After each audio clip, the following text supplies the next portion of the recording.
the Committee on Lands, and the Ministry of Lands, in consultation with the Ministry of Agriculture, should sit down and actually give a very, very detailed plan on how we can actually consolidate and make use of very productive farms. As our members have just put it, there are certain individuals who own large tracts of land, but they do not have economic use. I do remember one time some members in the European wanted to join the European Union, certain members of Eastern Europe. And before they joined, they were actually supposed to meet certain conditionalities set by the European Union. And one of it was consolidate their farms, also reduce the number of farmers, and make sure that everyone who calls himself a farmer is productive. It is in this country where, because people reside in the rural areas, you'll realize that just because they have their board there, they have their house, they have whatever in that particular place, they will call themselves farmers. Yet in the real sense, most of them buy unga, or they buy milk, they buy vegetable, and yet they have a large tract of land. So it is good that we sit down and have clear regulations for those who want to live in the villages and have productive use of land, and for those who can actually live in the centers and towns and actually buy the food which is actually gotten cheaply from very progressive farmers. Madam Speaker, you'll realize that if you go to certain areas, such as Wazingishu, it is known to be a very productive area for maize, for wheat, and milk. But because of poor land use and poor land tenure system, you can get somebody in the middle of a very productive land selling a quarter of an acre, selling half an acre. Yet the municipality has boundaries, has been delineated. And this is what the county government needs to do. If we don't take action, counties such as Trans Nzoia, Wazingishu, Nakuru, Nandi, and all these will just be large slums, will be completely overrun by individuals or what we call land speculators. Very good counties, such as like Kipia and even other parts, which we can do very good range farming, even Kajiado, even Narok. All these we are going to lose them to land speculators and subdivision of land until it is not manageable. So we really need to come out as a house and guide the nation and guide the country on how we are going to use our farms well. Otherwise, Madam Speaker, this is going to cause a crisis in future where the government will be told they are going to import everything. Like I'm speaking now, we used not to import food from our neighbors, but currently Kenya is now a net market for the region in terms of maize, in terms of beans, in terms of onions, even tomatoes, even potatoes. It is because of this improper use of land. And I think successive governments have tried to solve this issue. But because land is an emotive tissue in this country, everyone else is trying to avoid it. But the best thing is, can we come up with a proper land use policy, land use laws, and implement those laws so that we can save this country from hunger, from starvation, from actually losing a lot of foreign exchange in importing food.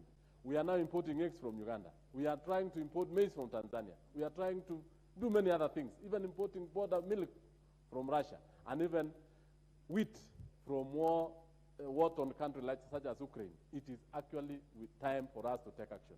I thank you, Madam Speaker.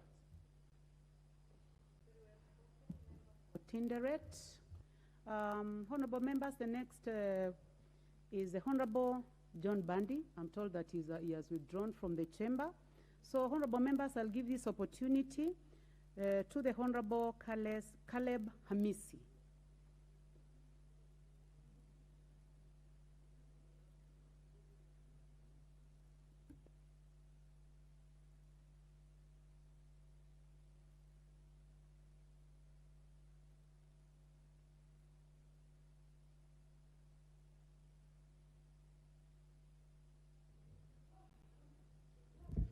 Thank you, Madam Speaker, for giving me this opportunity to add my voice, and also congratulate my neighbor, Honorable Ferdinand Wanyonyi, for coming up. Being my neighbor, of course, we face the same challenges of land fragmentation. Trans Nzoia has been known in this country as the bread basket of the Republic of Kenya.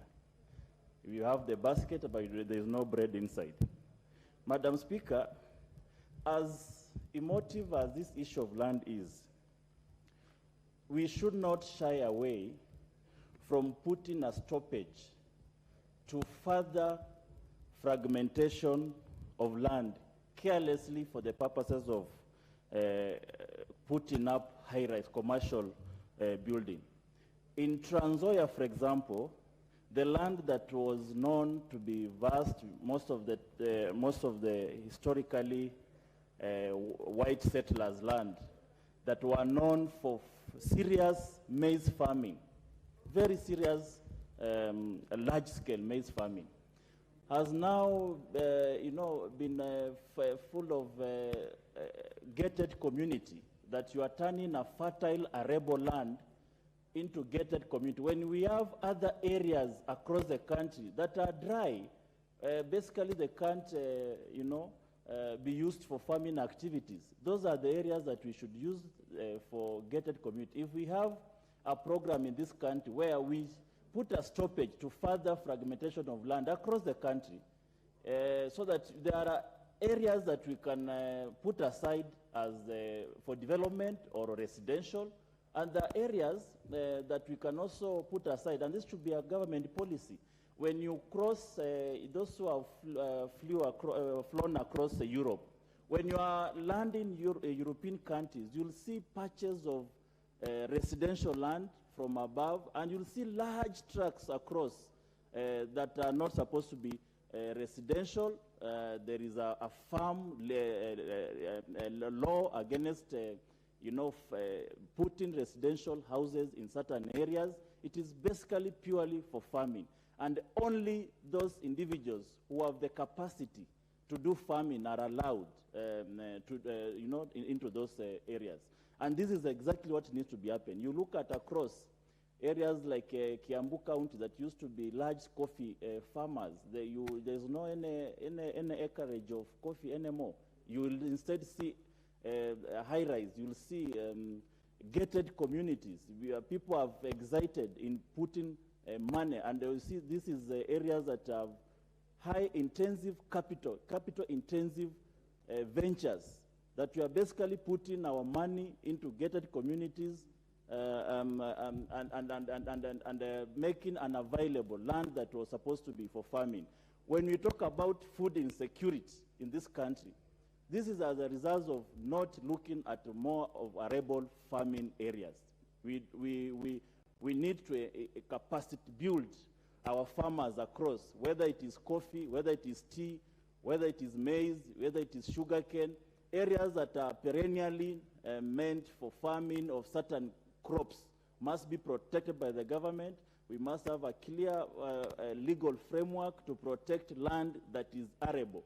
And the Trans Nzoia and other areas of the Rift Valley that are supposed to feed this nation, and mostly either the land is owned by large trucks, landowners who have left it fallow. They have not done anything on the land. It is people are just people are comfortable owning large tracts of land without use.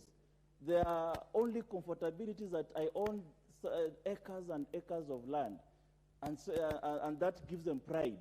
But then pride without having a clear framework of making our land useful for the population is going to be disastrous to this nation in the long run. And Madam Speaker, I want to appreciate my neighbor for taking the steps to protect our land, to protect further fragmentation of our large-scale, farming land that is supposed to be used to feed this nation. We could not be talking about food insecurity if we could put more effort in preserving our large-scale farming. That is supposed to be where our country is. Food is a basic need. Land is a factor of production. These are areas we should not joke around. These are areas we should not. The new minister, once I think this should be part of his work. The new minister should come up with large land regulation so that land across countries are protected. Land that is supposed to be used for farming is used for purely for farming. They can have a policy around whether it's from the county government, land is devolved, it's a devolved function. We must have a working program between the county government and the national government. You find ministers of lands in the counties. You basically ask them, what do they do? You are a CEC for land. What is your work in the county government? We know the CS for lands and the national CS for lands, his work is cut out. What is the CEC for lands in the county government? What is really his work? These are areas that we need the CECs across.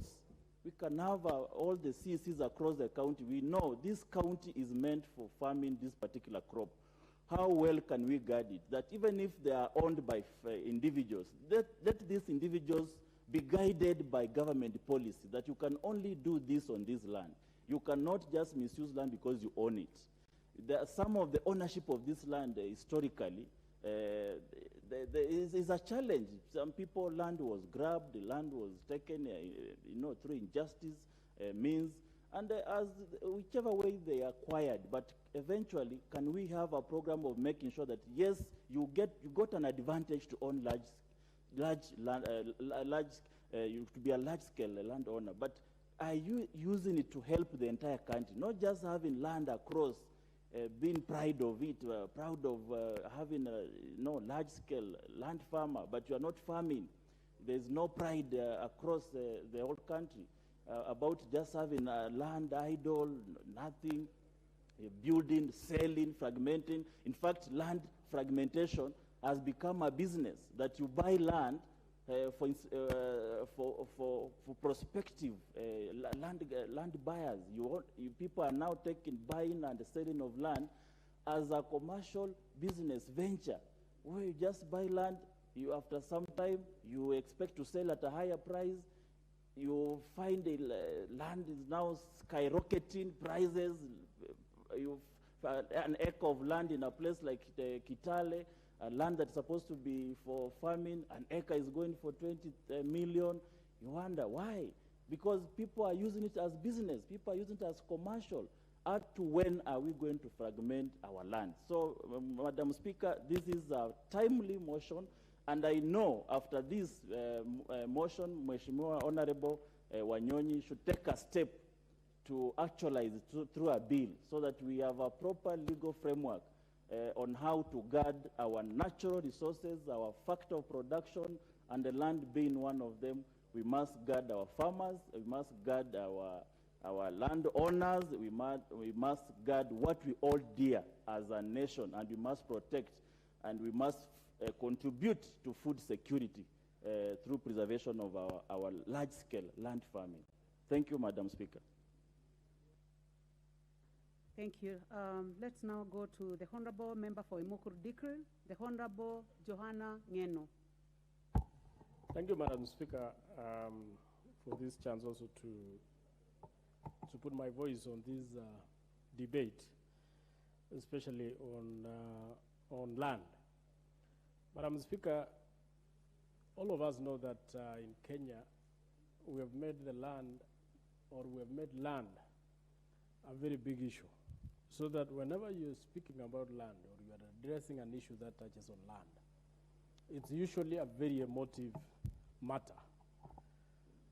So I think the introduction or the proposal by Mheshimiwa Wanyonyi should be looked at diligently, properly, and actually implemented if it is supposed to address the questions that we normally see about land. But most importantly, Madam Speaker, you need to remember that during the 2010 Constitution campaigns, this article was seriously buttressed, and it was one of the most contentious issues at that particular time. And it made more than 4 million people to vote against the 2010 Constitution. Reason being, there was a belief that this Constitution was going to force people to own a certain piece of land. Land beyond 5 acres was declared or was going to be declared as an illegality. So, Madam Speaker, I think the committee concerned on this particular implementation of this part of the Constitution should look into it deeply and do proper public participation so that when it is going to be implemented, it is not going to raise the same emotive issues that did during the 2010 countdown to 2010 Constitution. Madam Speaker, I know the spirit of the Constitution. Actually, the meaning of that article was not meant to prejudice any owner of land, but it was actually meant to give the value to land that was meant to have. Remember, in our country, Madam Speaker, land has several functions in this country, but the most important ones are farming. Most of the people in this country are farmers, including even us. Farming is just part of our lives. Even if you are a teacher, even if you are a lawyer, even if you are an industrialist, you still farm. So, Madam Speaker, one of the major functions of land is farming. But you see, if we subdivide this land, Madam Speaker, into small units, the purpose of farming will not have any meaning, because you cannot farm on a half an acre or a quarter of an acre and expect to get the economical value for that farming, Madam Speaker. So I think the intention of this particular article, Madam Speaker, was to ensure that if we truly want to be farmers in this country, then we need to allow tracts and tracts of land, or we remove certain tracts of land for farming. Madam Speaker, the other purpose of land or the function of land is speculation. Just the immediate member who were debating on this matter, Madam Speaker, claimed that our land has been used for speculation wrongly. Madam Speaker, I think it is part of business. Land is also used as an economic value. So people use it for speculations. If they want to make money, it is part of investment. So, Madam Speaker, the fact that the speculations or the cost of land is rising and rising and rising, Madam Speaker, is not a bad thing after all. It is also one way of an economic value to the land. Madam Speaker, land is also used for investments. There are so many people who wouldn't know where to put their money or the money they have, other than to buy land or to store that money in land, because obviously land appreciates. Land doesn't depreciate like even the machines. So people normally put their money on land, and especially inheritance for their children, because 20 years after you've bought maybe 1 acre of land, it will cost more than 3 or 4 times during the time maybe when your children will be inheriting that land. So it is not for bad reason. But Madam Speaker, the most important thing that I think needs to be discussed in this particular proposal by Mheshimiwa is that if truly we want to make our country productive, if truly we want to make our land very productive, then we need to find a way that we allow the tracts of land which are meant for farming to remain so. And this one can happen through urban, or I mean through rural to urban migration. Madam Speaker, the introduction of affordable housing in this country this year, Madam Speaker, will go a long way in helping actually those people living in villages to live in towns and allow the farms in the villages to be used now for the purpose that was intended for. If our land is arable, why would you build houses in those lands? A house in a place where you cannot farm, so that you allow the arable part of your farm to be used for farming. So I think, Madam Speaker, the intention of this particular article is not to destroy any ownership of land. It is meant or intended to allow the parts that are arable in this country to be very productive, so that we shall not be crying each and every year of lack of maize, of lack of rice, or lack of whatever kind of foodstuff. This country is very productive, Madam Speaker. It is only that we are so lazy, we do not want to use that productive part of our land to ensure that the country is food sufficient. So I think, Madam Speaker, the intention of this particular proposal is good. It is only that we need to have a proper public participation or sensitization amongst ourselves so that we can understand the main intention. Another issue, Madam Speaker, which is very contentious, is the imagination that the land that is idle is going to be taken away by the government. Madam Speaker, whoever owns land in this country, the Constitution is clear on ownership of land, regardless of whichever mode or method you got that parcel of land. As long as you are properly registered, is your land. If the government wants to acquire it, if the government wants to have it for any use, you cannot acquire it by force. You just buy it or you compensate the owner of the land. So, Madam Speaker, the question where people are claiming that most of the tracts of land will be taken away by the government is not true. Madam Speaker, but I think there are so many idle land, and there is what we call absentee landlords, and this one must be addressed properly. Because right now, there are so many people who are landless. There are so many people who have nowhere to farm, Madam Speaker. There are so many areas where the government needs to farm. We just saw in the previous governments where the government, I don't know, leased land in Gulalu and Gulana and put billions of money to irrigate, but they never made they never made that profit that was meant to have. They never provided food for the country. It went just like that. So, Madam Speaker, instead the government should look into those idle lands, negotiate with the owners, farm there, irrigate that land, produce food for this particular country. Madam Speaker, I think there is nowhere in this country where any idle land shall be taken away from anybody, unless it is an idle land, which I don't think there is an idle land in this country. All land in this country belongs to at least a person or the government, whether national or county government, and the forest. So, Madam Speaker, I wish to support by saying we only need to look at it diligently and find a way of ensuring that the farms or the land that we own become useful to the country. Remember, just the other day, the Deputy President told us that Russia or Ukraine is going to be giving this country certain food stuff. Madam Speaker, the reason why Ukraine or even Russia, even at this particular moment where there is real war in those countries, why they still have even sufficient food to give to other countries is because 3/4 of their land is arable and they use it for farming, not for living.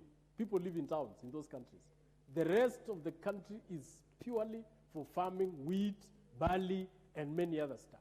That is why they can afford, even during war, to supply us with food, as we have no war, as we have never had any war within ourselves.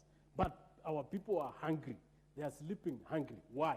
Because we do not utilize the land that we have. I support this, Madam Speaker.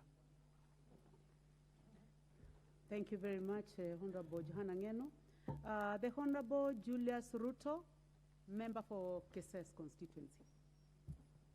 Thank you so much, Madam Speaker.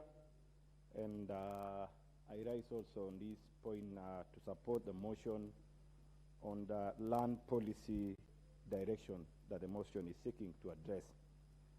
First of all, as the earlier members who have contributed have alluded, land is an emotive issue. And it all goes because of the nature of our economical arrangement we have. In Kenya, we have a mixed economy, both capital and social.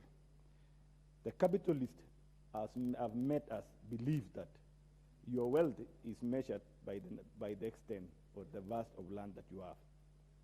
The capitalists have made us to believe that you have spaces, you have glory, you have a name when you acquire a large chunk of land.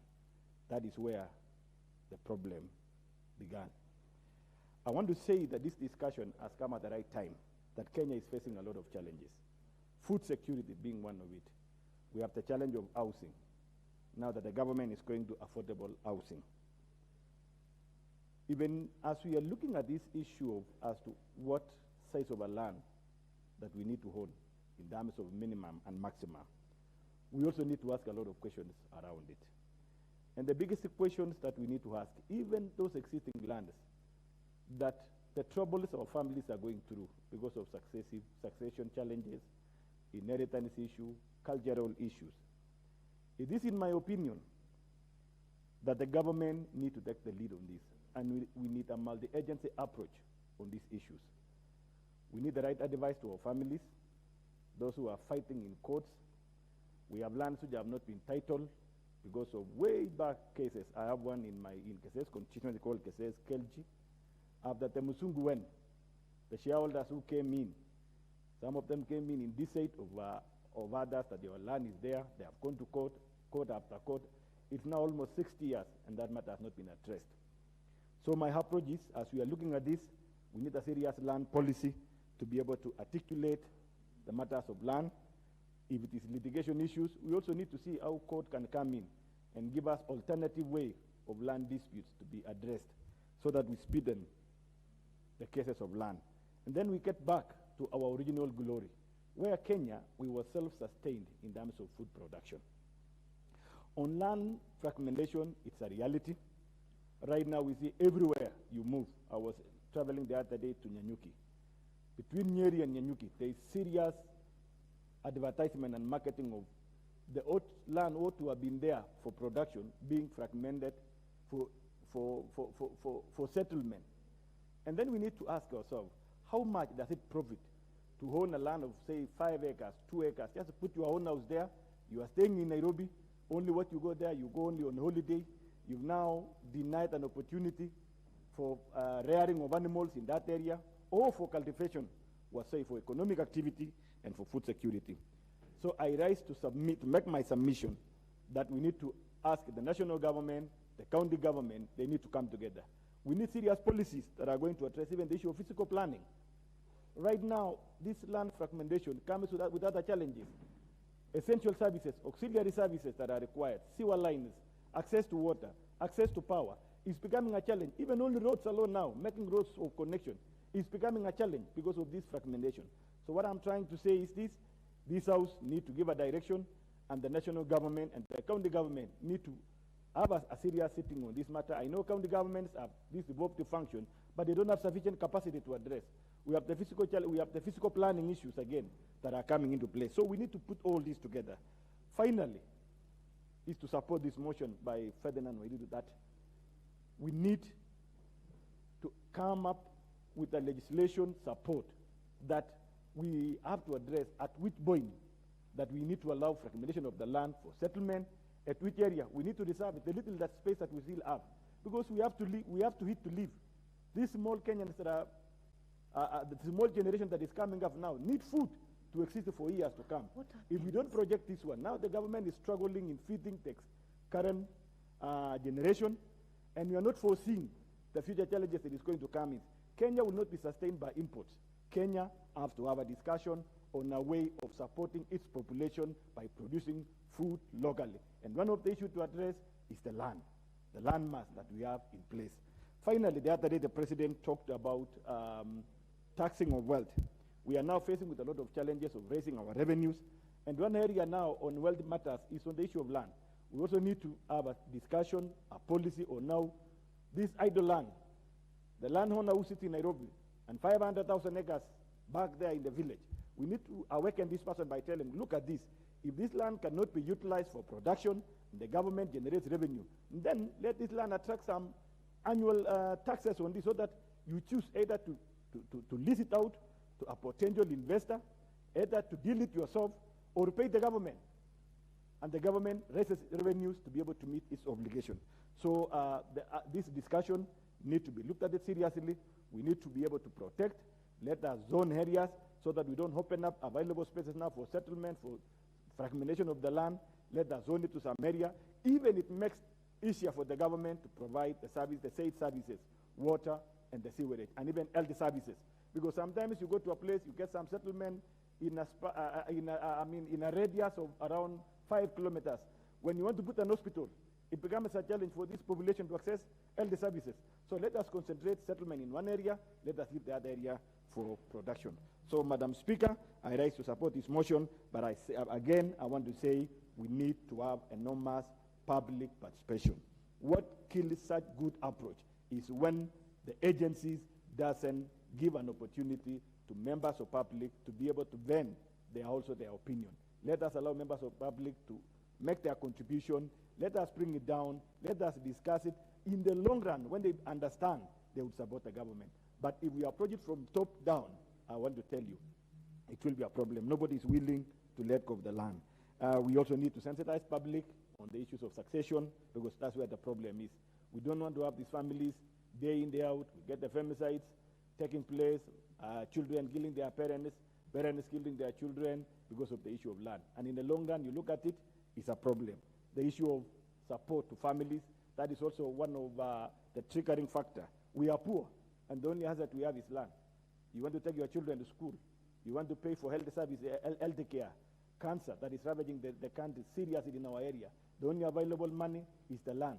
So you sell not because you wanted to sell, but you sell to address the challenge that is facing you. So as we are looking at this, also the government should also think outside the box and say, what are we going to do to protect this? Let us provide alternative way of supporting the needs of the households. Thank you so much for this opportunity. And I want to congratulate my neighbor, Ferdinand Mheshimiwa. You came up with the right motion. We need to put it. And Honorable Mbati said, we need to look at it to execution. Thank you so much. Thank you very much, Honorable Member for Keses. Honorable members in the public gallery, we have Mbine High School from Kilome constituency, Kilome County. On my own behalf and that of the National Assembly, I would like to welcome them to the National Assembly. Honorable members, the next will be the Honorable Clive Gisairo, member for Kitutu Masaba. Thank you, Honorable Speaker. And would like to thank Honorable Ferdinand Wanyonyi for bringing such a motion to this House. As most of the speakers have said, land is a very emotive topic. Honorable Mbadi addressed me here and said he knows how my people are having problems with land fragmentation. The main issue here, when it comes to land, I would like us to look at it from a different angle. This country needs to invest in education. The more our people will be educated, the more the need for owning small pieces of land will diminish. I have many friends from other continents, and I've never once ever had one of them telling me that he owns pieces of land. That is a behavior in Africa. Madam Speaker, I remember my father used to tell me, and my brothers, because we are 6 sons, my sons, I don't have land to give you. The only piece of land I can give you is education. And true, me and my siblings, we've never looked at what size of land our father had. This country needs to invest in education. The moment we invest in education, these young men and women will go out there to fend for themselves and not looking back to go fragment the little that there is. With continued fragmentation, Honorable Speaker, we continue to make the food shortage situation even worse. So while we all claim to own a piece of land, we all struggle to feed our families. Let this government invest a lot in education, and therefore the pressure on land will go down. It's not a must for someone to own land, and that is the message we should have to our people. By not owning land does not make you be a failure in life. There are many ways of owning assets, and land is not the only asset. Madam Speaker, for our land to be productive, it has to be of substantive sizes. I come from Gusii region. We have rain, the soils are fertile, but we no longer can feed ourselves.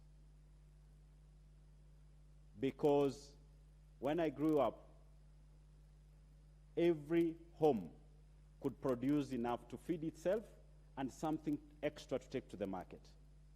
That is not the case today. In Gusii right now, very few homes can produce enough to feed themselves. Let us change the mentality of our people, and that is the only way we can move this country forward. So on the motion, I don't see the issue of regulating the maximum being a problem, but the issue on the minimum will be a problem unless we have a mentality shift. Another thing, I really was very proud to be a Kenyan in the last election. That for once, we did an election, very competitive, and we came out of it without the normal post-election violence.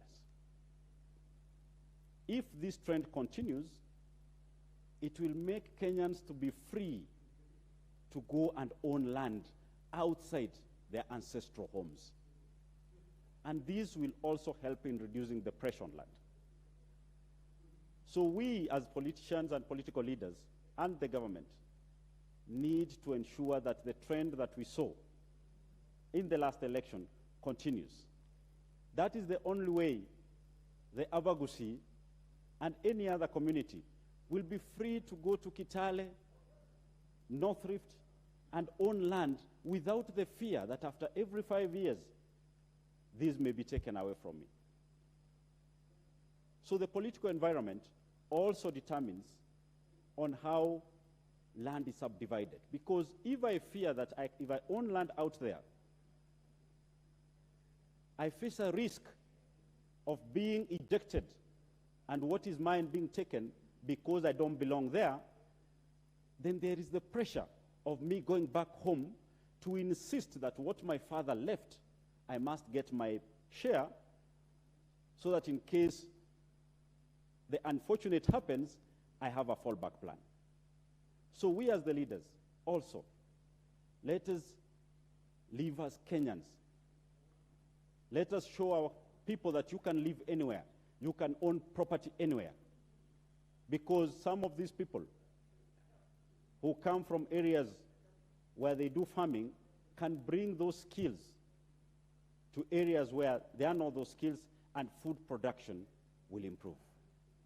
Lastly, Madam Speaker, the housing issue. While we are talking about housing in Nairobi and the big cities, the government needs to take these housing programs to all parts of this country. The moment we have affordable housing, people will stop insisting on getting small pieces of land to build a home for their family. With affordable housing, people will be encouraged to live together and leave most of the land for production. Madam Speaker, I sit by supporting this motion, and I hope we as the leadership will do our role back in the community to make people understand that land is not the beginning nor the end of life or success. Thank you, Madam Speaker.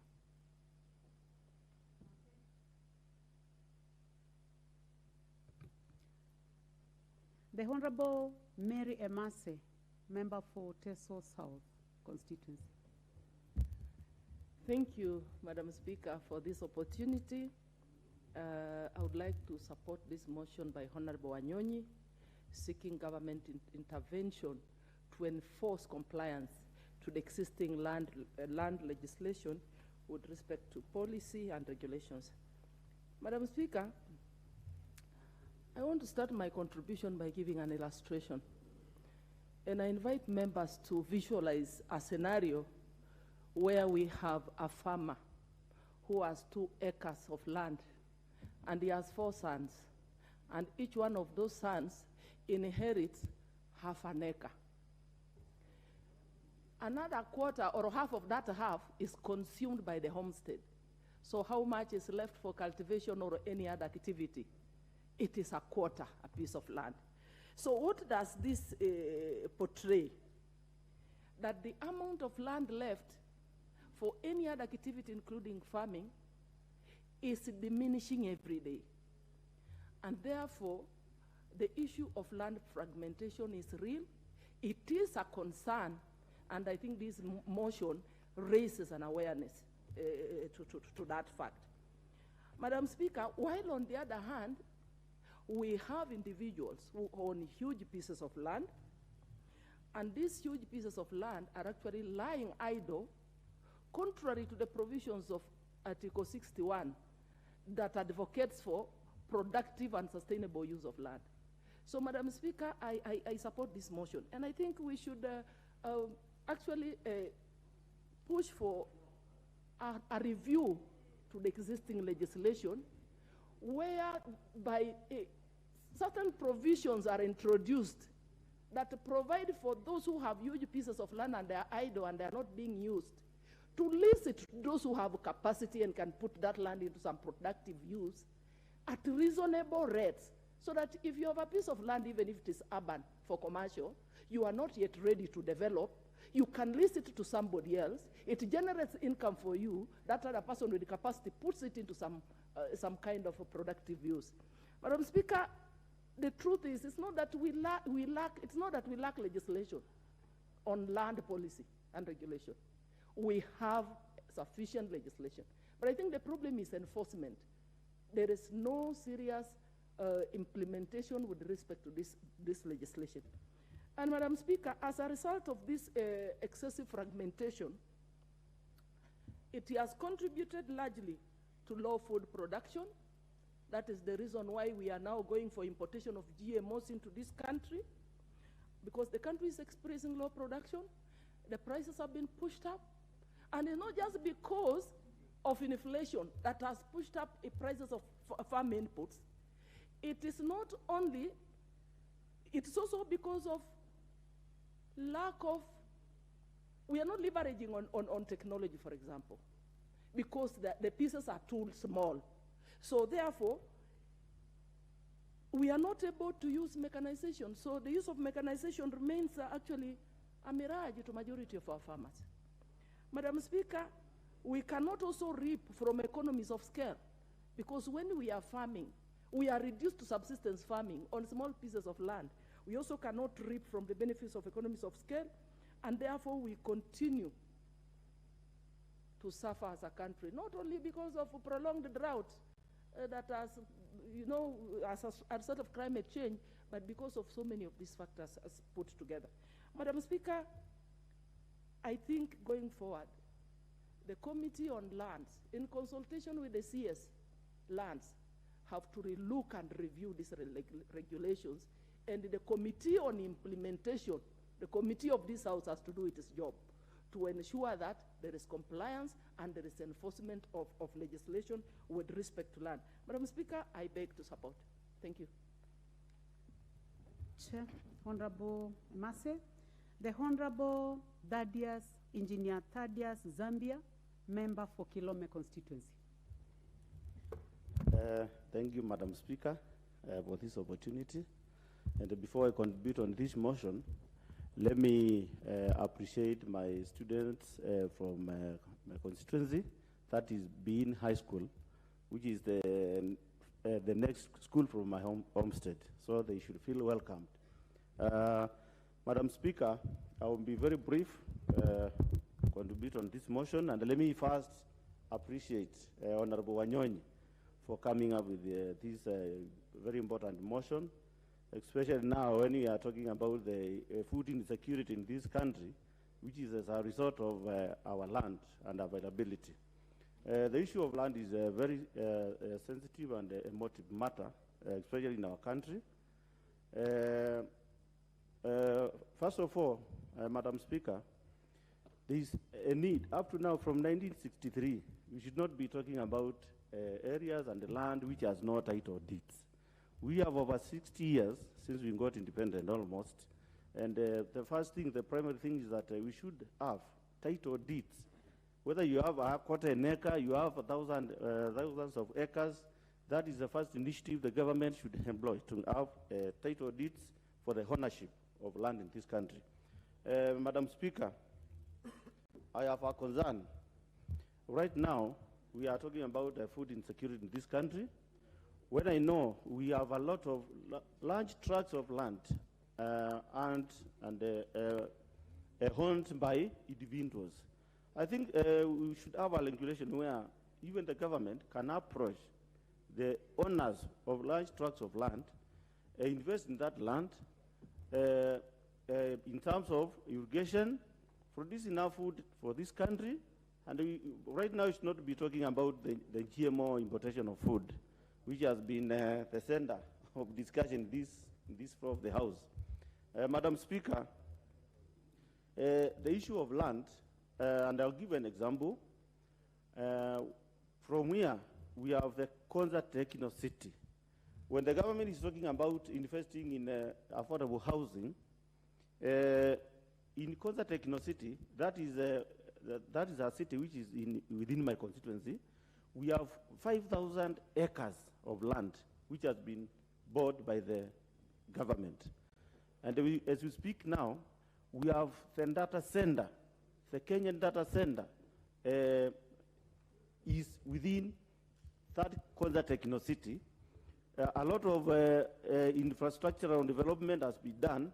So what I'm saying is that let the government open up its eyes, because from here to Konza Techno City is almost like 30 minutes drive. Let the government open the eyes and stop engaging in expensive land within the city and just come to my constituency where we have the Konza Techno City. We can provide over 1,000 acres. We invest in housing, affordable housing. Madam Speaker, this is part of the issues the motion is all about, to have some regulations. And in this juncture, because now I've been able to be in the Lands Committee, Madam Speaker, where you served for 5 years, I think some of these issues of land will be a priority, especially on my side, so that we can manage to have proper regulations of the land. Madam Speaker, so that I can allow other members to contribute on this motion, just to, my closing remarks is that basically the issues of land worldwide are so,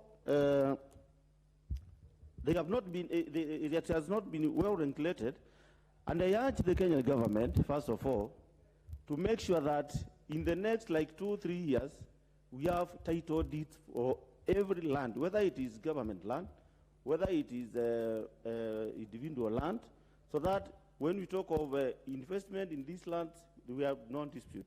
Thank you, Madam Speaker, for the opportunity. I allow other members to have the time to contribute. No.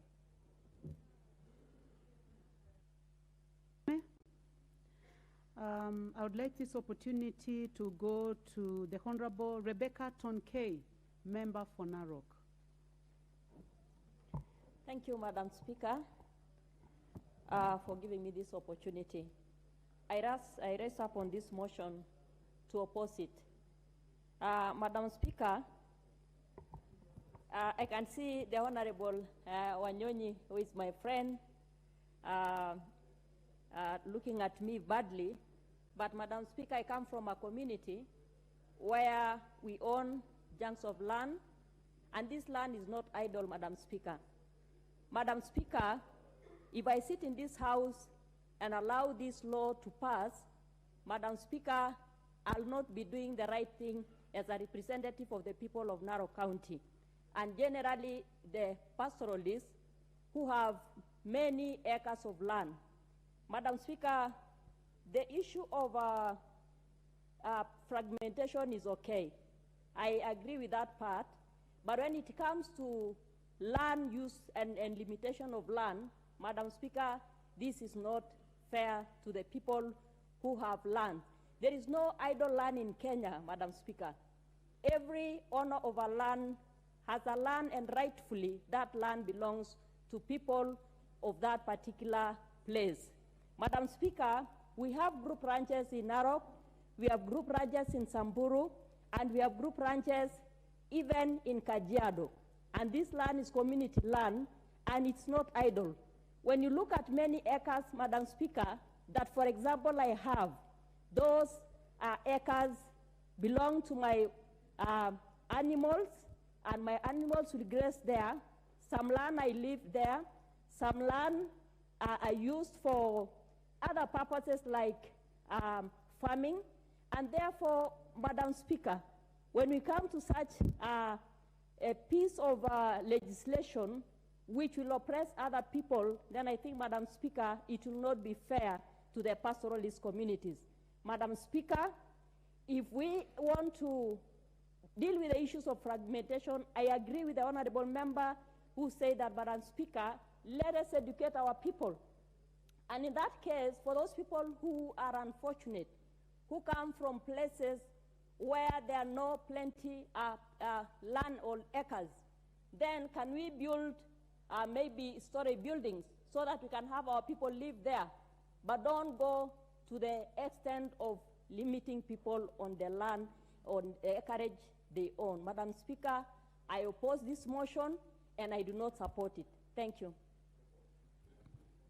Very well, member for Narok, this is a house of debate, and you have the freedom to debate the way that you want to. So next time when anyone looks at you badly, as you had indicated, do not worry about nonverbal communication. Here we only consider what is verbal. Very well, the next person, the next honorable member that gets the opportunity is the Honorable Mboni Mwalika, member for Kitui Rural. Thank you very much, Madam Speaker. And first I want to thank Honorable Wanyonyi for bringing this motion to this House for discussion. And I would like to say that, as other members, land is a motive issue, and it's not really a motive for any bad reason, but it's because land is owned, part of land is owned by very few people in this country, leaving majority of people landless, leaving a majority of people with very small land, which are not very productive. Madam Speaker, people own land for different reasons. They own land for farming, others own land as a store of value and the prestige. You know, you see somebody saying that I have 1,000 acres of land, I have 5,000 acres of land, and they are not using it. So it's a prestige issue. And I remember when our CS were being vetted, some of them were saying they are valued at 700 million, 1 billion shillings.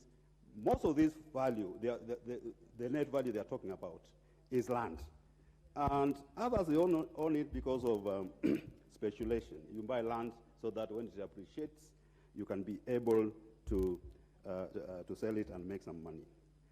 But, you know, land, idle land, is not useful to this country. Because land is one of the 4 factors of production. There's land, there's labor, there's capital, and entrepreneurship. And if we put these together,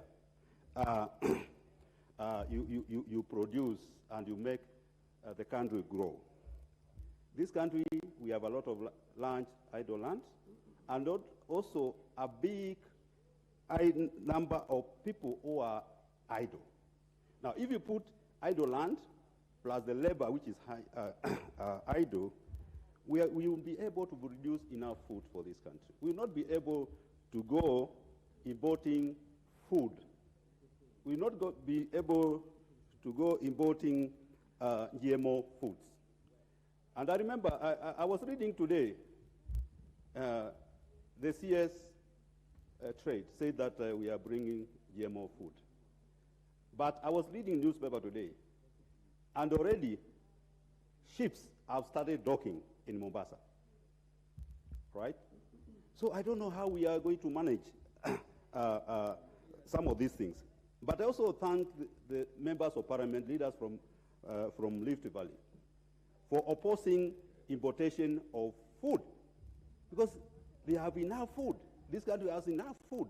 The issue is, how do you distribute this food from the more productive areas to raise productive areas in Ukambani? I think that's the issue we should be able to address. Madam Speaker, as we speak, we bought 90% of wheat production, wheat consumption in this country. And I went somewhere in Machakos. There's a farmer from Australia who is farming wheat and is doing very well. So it's not only that food can be produced in the Rift Valley and other areas, but even in Ukambani, we can produce enough food. What we need is water. What we need is to do irrigation, and we'll be able to produce food. Those with large tracts of land, which they are not using, or they are not using it optimally, should be compelled to lease the land to Kenyans. Actually, me, I'm not for the idea of imposing rates, land rates to them, but they should be compelled to lease land to the people who want to use it for production. Because even if you impose rates, we get that money, but how is that money going to help this country? But if you lease the land to people who can able to farm it, we are going to have food, we are going to have people engaged, people are going to earn income, the economy will grow. I remember, I don't know, Honorable Wanyonyi, how you wanted the maximum land ownership or minimum, but I remember Rwanda, they came up with the idea of having 25 acres of land, maximum for each person. Maybe Honorable Wanyonyi should check that, if it works or not, because you know, the problem is not the small people. The problem is the big people, like you and me, who owns a lot of land in that country. Unfortunately, me, I don't believe in land I don't use. In developed countries, the land use policy is very clear, that you know, they have zoned their areas. There are areas where they use for settlements. You go somewhere, you find this is for settlement. The rest of the land is farming. You go to South Africa, look, when you're in the air, look at South Africa, the large farms, they are producing a lot of food. A lot of food. Actually, South Africa can feed Sub-Saharan Africa, because they are not dividing their land for settlement. They unzoned their areas for settlement, their areas for farming, and they have mechanized their lands, their farming, so that at least when you mechanize, you get big returns for the farm and for the investment. With those few remarks, Madam Speaker, I think we need to, not that we lack policies, we lack legislation, but the implementation and the enforcement in this country is the problem. So with those few remarks, Madam Speaker, I support. Thank you very much. Thank you. Honorable members, the next opportunity goes to the Honorable Florence Jamatia, member for Baringo County. The Honorable Jamatia seems to have withdrawn from the chamber. So, honorable members, the next opportunity goes to the Honorable Agnes Pereio, member for Narok North. Thank you, Madam Speaker, for giving me this opportunity to add my voice to this issue of land. And I want first to start by saying that we need to look at land, because land is a sensitive issue. And especially for us who come from communities that own huge chunks of land, and we cannot stand here to say that that land is idle, because our land is not idle.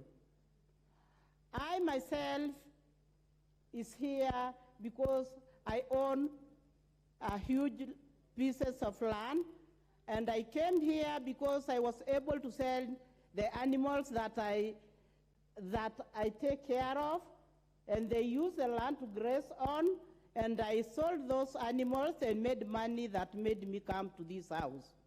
And as I stand here, I cannot support Honorable Wanyonyi's decision to bring this issue before this House so as to come up with a decision that there is land that is idle. We have no idle land where I come from, and I cannot support that discussion. Land is used in my community as an asset, and land is an asset for those that own land. And there are ways of acquiring land. You can acquire land by buying. You can acquire land by inheriting land from your parents. You can acquire land as your right. And I think it is our right to own land wherever we come from. So we cannot treat this issue generally, because we have farmers, we have pastoralists who have land to graze their animals. And therefore, we cannot say that our land is idle. I cannot support that, and I cannot stand to support. I'll keep talking about it as land that is being used to graze our animals. So our land is in use, and when you look at other communities, they are now coming, invading our counties, because they are also coming to own land where they can own land and where they can buy land. And I'm not opposed to anybody buying land, but for those that have land, we cannot say that the government need to make these people pay some revenue because the land is idle. It's not idle. It is land that we are using for grazing. It is land that we are using to take care of our animals. We are not importing maize because of the land that is idle. We are importing maize because somebody somewhere want to make money out of the hunger that is there, and we are not lacking rain because of the idle land. We lack rain because we are not planting trees. So we need to tell our people to plant trees so that we can have forests that can give us rain. For that reason, I stand to oppose Mr. Wanyonyi's discussions or ideas of saying that land, we need to look at land, and land need to be reviewed because there is land that is idle. And we all have a right to own land. We have a right to have title deeds.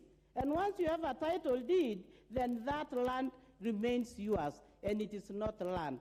It is not idle. So I want to say that there is no idle land, and I come from Narok, where people own huge chunks of land. There are those that do farming and those that graze their animals in their own land. So I stand to oppose, and I cannot support that because it will be going against the people that elected me to this house. And I came to this house to make sure that I protect their interests. And that's why I stand here to oppose that issue, and there is no, and I repeat again that we have no idle land in my county, where I come from. Thank you.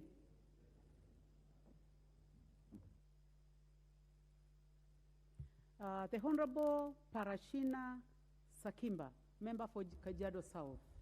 Thank you, Madam Speaker, for giving me this opportunity to contribute on this motion about the issue of minimum and maximum land holdings by Honorable Ferdinand Wanyonyi.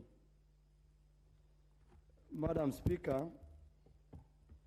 my comments or my view, so let us focus on protecting the pastoralist land, rangeland, and the community land. The view that the pastoralist land is taken to be idle or land which is or wasteland should not in any way affect the life of a pastoralist. To my view, there is no idle land.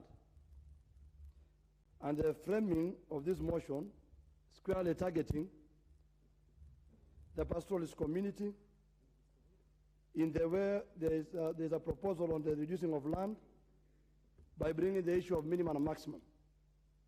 We should be looking on the usage. My community, or the pastoralist community, yes, they do have big size of land, and they use the land purposely for farming and cattle rearing. And most of the time, because of the climate change, we do the agroecological zoning, whereby we start from point 1, you come to the middle of the land, up to the end of the land, because of the purpose of grazing. The proposal should consider the production system of the land. It's not only saying the land because we are doing farming or building of houses or other businesses is taken to be not idle. But when you are doing the cattle rearing, then the land is taken as idle land. Our system of production and the draft of this motion should visit our area and understand how these communities uses their land. We are coming, now we are in the process from Kajiado, where we are converting our land. Our land used to be group ranches. But now we are converting the land, and every member can get a land of a size of 21 acres. So by the time people are seeing, maybe if you drive along the road, you see the land there, let me tell them that the land is not idle. Very soon, every member from Kajiado South will be having a right of ownership and will be having a title deed. And the story of maybe seeing our lands as an idle land maybe will come to a rest. I also need to remind the proposer on the issue to look at, issue to do with wildlife conservation, forest area, and large agricultural farmlands. Sometimes you find out we have done what is called conservancy. We have created corridors, and these corridors and the conservancies are there to help in conjunction with the wildlife, that is the parks and game reserve, try to help the wildlife. So if you see that we have created a corridor, a buffer, or a conservancy, it should not be considered as idle or wasteland. It is taking care of our wildlife. The other issue we do have the forest areas. And I know because you come from those sides, along the Chulu Hills. The land along there is forest land. And now even this country should be proud of us because we are doing the issue to do with carbon. And we are promoting tourism a lot. Maybe what you should consider, the issue of minimum and maximum land, the minimum size of the land you can own in the urban and peri-urban areas should be the one to be tabled in this house and be considered. Because the issue of doing subdivision on small size of land, then it limits the usage of the land or the control, the excessive control of the land in maybe the half an acre, an eighth, or a quarter. So I stand here to oppose the motion and maybe tell the drafter to go and look and maybe to have the clear picture of issues to do with the land. Because the pastoral community have been targeted many times. But when we come to the famine and drought or the challenges we face, we can never hear them talking about us. But when it comes to that we own our slices of land, then it becomes the debate on the house. I stand guided, but I want to ask my colleague, Ferdinand Wanyonyi, when the issue is taken to land, to the Committee of Land to check it, let them consider those factors of wildlife, conservation, agricultural farmlands, consider how the pastoralists keep their cows, to consider how they use their land.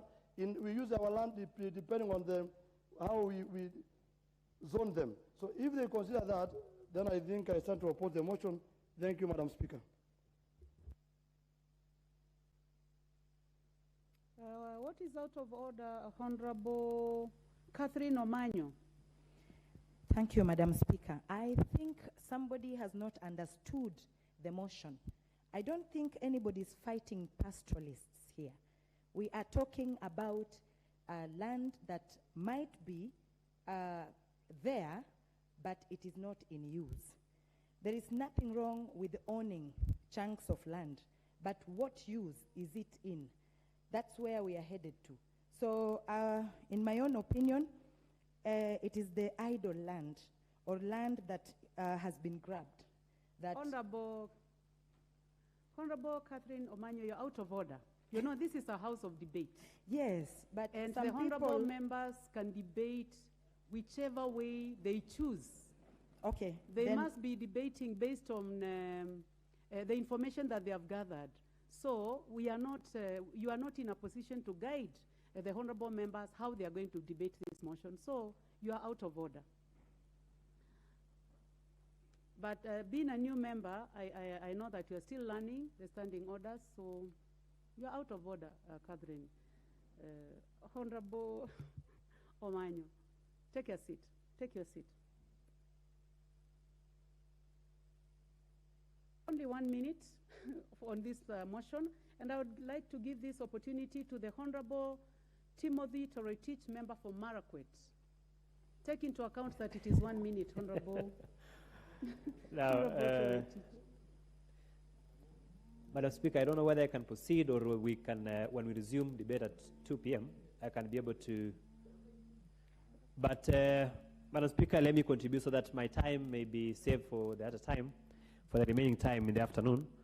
Madam Speaker, I rise to support this motion, and I thank the Honorable Member, Mheshimiwa Ferdinand Wanyonyi, for bringing this motion.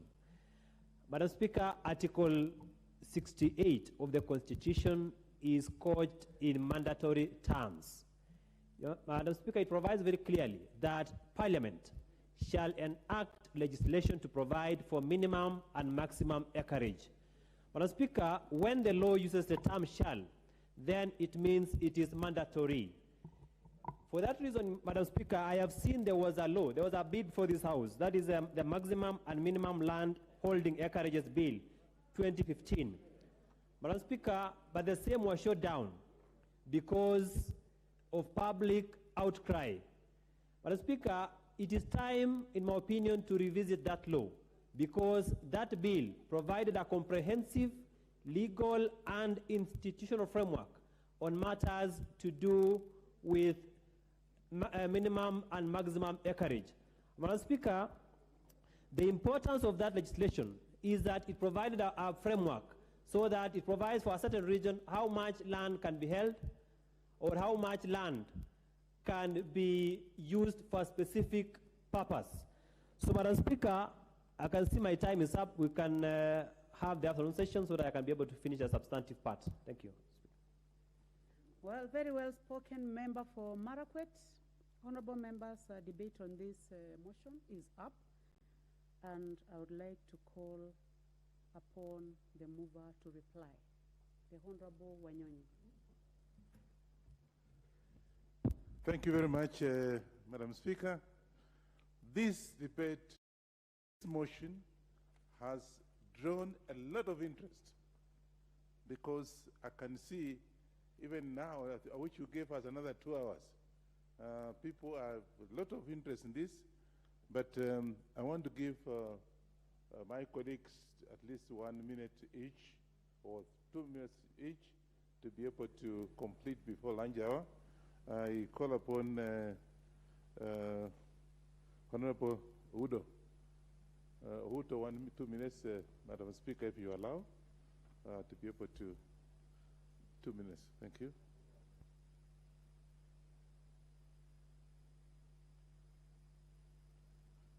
After Udo, I'll have Clement Siayo, Bapu Wino. He has left. Okay. Then we have Kaiti, CNN, Honorable Catherine Omanyo, is she there? But you have been told it that you're out of order. And of course, Honorable Larry and Edith Nyenje, in that order. Please, if you can take 1 minute each. I know the order, this motion is, of course, and of course, my brother, Honorable Kirwa. Kirwa will be the last one. Madam Speaker, if you allow. Thank you. Before I make it with my closing remarks.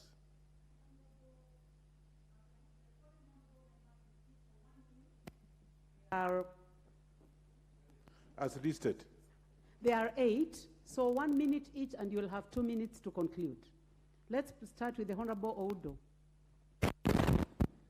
Hello, Honorable Speaker, thank you for this opportunity. This is an emotive debate, and I wish, as he has said, we could have been allocated more time. But this debate should not lose focus on the principles of land administration, should not lose focus on Article 60, should not lose focus of Article 40 of the Constitution. Honorable Speaker, the drafters of the Constitution place us in a conundrum, both legal, administrative, and professional. I do not know how we will ever get out of this mess. Honorable Speaker, one of the basic principles of highest and best use should hold. The issue of land holding capacity should also hold as we debate this motion. Otherwise, it's a motion that's good enough to bring the matter to the fore for national debate. Thank you.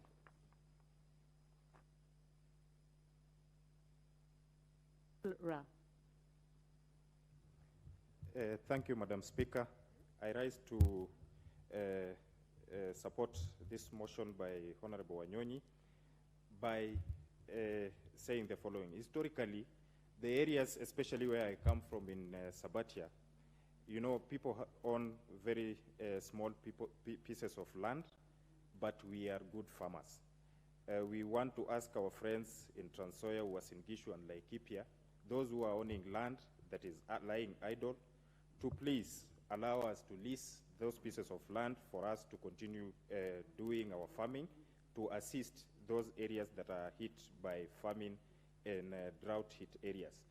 And then one way of dealing with the land fragmentation, we will advise that we consolidate the existing land records through digitization at the Lands Ministry for us to be safe in this country. Thank you.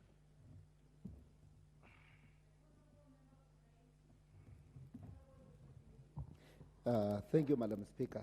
Madam Speaker, I want to take opportunity to thank Wanyonyi for this motion, and I want to support this motion with some amendment, Madam Speaker, because, Madam Speaker, we know that there are people who has thousands of acres of land, and Madam Speaker, when those people are acquiring the land, some of them, they use the facilities from the banks, others, they work hard to get the land. And the time they were buying that land, they did not close us in a room so that they can buy land. They use their own resources. So, Madam Speaker, we need to talk and support those amendments on those who have their lands to be protected, and the government to utilize the public land to irrigate. Like in Ukambani, there is a big land which needs to be irrigated and produce food which can feed this country. And that's why I'm opposing GMO, because we have land in Kenya.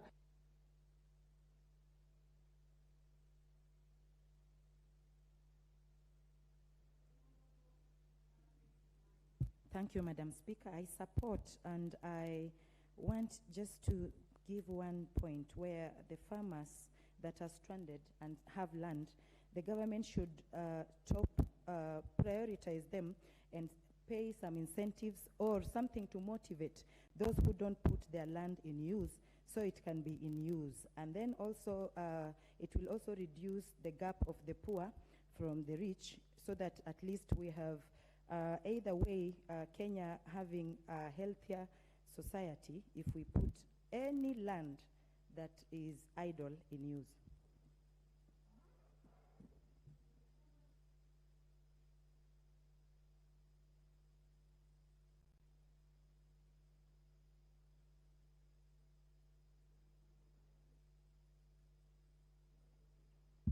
Thank you, Madam Speaker. I also rise to support the motion by Honorable Wanyonyi One, by saying that this country does not lack legislation and policy on land issues, on the maximum and the minimum land that we should have and make use of.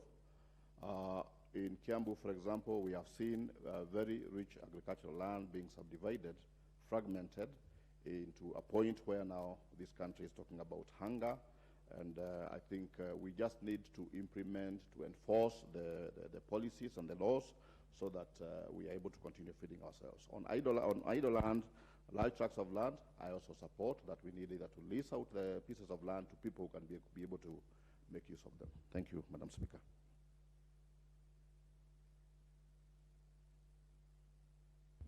Thank you, Madam Speaker. Let me take this opportunity to thank Wanyonyi. Secondly, I will support this motion with some amendments, Madam Speaker, because we use land as a store of value. And if we are wealthier, or rather we have more wealth than what we have, Madam Speaker, I think you are not supposed to be limited on amount of land you can own. Secondly, the issue of minimum, I don't know how much is recommended, what kind of size of land you can own in a minimum way. So, Madam Speaker, I will support, but with amendments.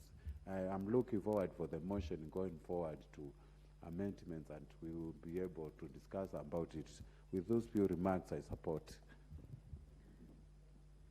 The Honorable Abraham Kirua.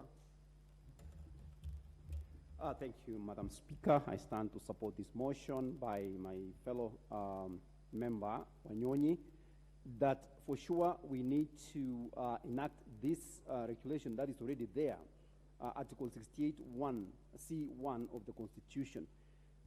Madam Speaker, there are several people in this country. Of course, we talk of fragmentation of land, that it has truly caused, it is continuing until where somebody owns 0.01% of an hectare, which is not productive. So if we enact, Madam Speaker, laws that will try to make sure that we don't do a lot of fragmentation, it will help us. Two, there are a lot of people who own huge tracts of land and it is not productive. I think we should limit as to how much land can one actually own. Because if 2 or 3 or less than 10 people own a half of the whole nation, it is not productive. So I support this motion that it should be enacted.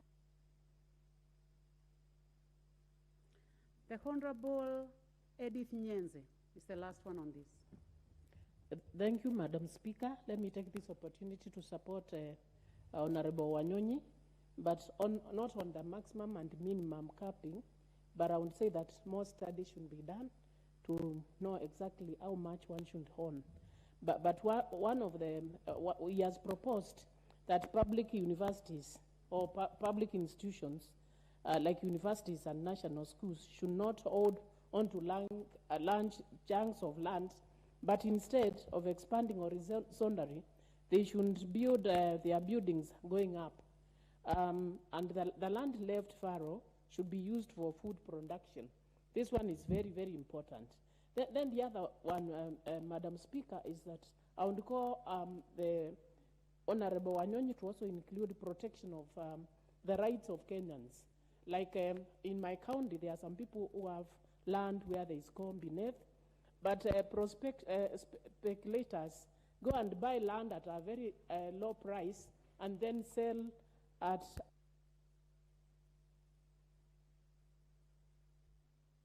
Honorable Wanyonyi, you have 2 minutes to conclude reply to this motion. Madam Speaker, thank you very much. 2 minutes may be too little, but I want to take this opportunity to thank all the members who have actually contributed this motion. And I want to assure you that the next move will be for me to be able to get the Minister of Land and the Ministry of Agriculture to come together so that we can be able to have this as a bill move forward. Madam Speaker, I want to make it very clear. We are not talking about pastoralists. Somebody talked about he has a lot of land for pastoralists. We are not talking about that. Those who have, because if you have a pastoralist like I think where is this? I think the Maasai area. That land is being used by the livestock. So we are not talking about that. We are talking about people who own land, large tracts of land, and does not use it for anything. He doesn't have the livestock, he doesn't have anything else, but is using that land, maybe if it's 300 acres, he's only using 50 acres. And therefore, this land that is lying idle, he should be able to lease it, or be able to sell it, or for that reason, we, the government, will come up with a motion, with a way of actually taxing that little land. Because today, the population is growing, we are now actually importing food, and yet we have a lot of land. The president said the other day that we are going to import food from Russia, yet they are actually at war. What is happening to our people? So therefore, Madam Speaker, I want to thank members, and moving forward, I'll be able to move to meet the people who are concerned so they can have this as a bill and pass it to be able to protect the Kenyans from actually people who just own land for the sake of it. Others own land to sell to make money, and therefore they don't use land for the purpose of cultivation or for food for this country, and this country needs food. Those are the businessmen, I think, will talk about it, and therefore I want to thank everybody who has taken part to talk about it, and so I reply. Thank you. Point of order. 2 minutes. The Honorable Wilberforce Oundo. Honorable Speaker, listening to the members contribute and knowing how emotive land issue is, and reading the mood of the House, I stand on pursuant to Standing Order 53.3, and I wish to request that the question on the motion be deferred until time the House Business Committee will decide. Thank you, Honorable Speaker. Thank you very much, Honorable Oundo. I defer putting of the question on this motion. Next order. Leader of Majority.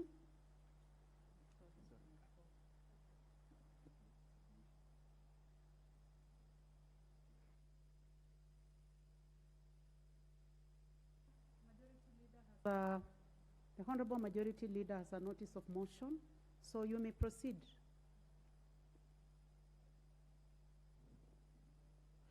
Thank you, Honorable Speaker, for indulgence to give this notice out of time. Honorable Speaker, I beg to give notice that acknowledging that Article 256 of the Constitution provides for the process of amending the Constitution by parliamentary initiative, further acknowledging that Standing Order 114.7a of the National Assembly Standing Orders provides for the process of introducing legislative proposals in respect of propositions amending the Constitution, noting the general debate in the House on the legislative proposal to amend the Constitution to entrench the National Government Constituencies Development Fund, the National Government Affirmative Action Fund, the Senate Oversight Fund, and the Economic Stimulus and Empowerment Fund in the Constitution. Cognizant of the comments and views of honorable members during general debate on the legislative proposal, recognizing the need for a bicameral approach on the proposal prior to the publication of the relevant bill, acknowledging that the subject matter of the legislative proposal cuts across the mandate of more than one committee of the House. Now, therefore, in furtherance to the provisions of Article 256 of the Constitution, amendment by parliamentary initiative, this House resolves, 1, to establish a joint parliamentary ad hoc committee on a proposal to amend the Constitution to entrench certain specialized funds comprising 9 members from each of the Houses of Parliament to A, facilitate collation of the views from the comments by members of Parliament during the general debate on the proposal, and inviting members with similar or related proposals to make submissions before the committee. B, invite, engage with, and consider submissions from stakeholders and relevant constitutional and statutory bodies with a law reform mandate, including the Attorney General and commissions and independent offices established under Chapter 15 of the Constitution. C, in consultation with the sponsors, attempt to develop and recommend a harmonized version of the proposal arising from the submissions received, and D, report to the Houses of Parliament within 90 days to enable the speakers to make a decision and give direction on whether or not the legislative proposal is to be published into a bill or not to be proceeded with. 2, that the officers of the clerks of Houses of Parliament provide secretariat services to the Joint Parliamentary Ad Hoc Committee in accordance with the standing orders. 3, that the following members represent the National Assembly in the Joint Parliamentary Ad Hoc Committee. 1, the Honorable Samuel Kiprono Chepkonga, MP, as a co-chairperson. 2, the Honorable Ekomas Mwengi Mutuse, MP. The Honorable Wakili Edward Mureu, MP. The Honorable Catherine Nanjala Wambilianga, MP. The Honorable John Badi, EGH, MP. Honorable Dr. Otiende Amolo, MP. The Honorable David Mwalika Mboni, MP. The Honorable Kakai Bisau, MP. The Honorable Rebecca Tonkei, MP. The Honorable Robert Gishimu Githinji, MP, who is a co-opted member. And the Honorable Stephen Mule, MP, as co-opted member. 4, to request the Senate to also appoint a similar number of members to represent the Senate in the Joint Parliamentary Ad Hoc Committee. Thank you, Honorable Speaker.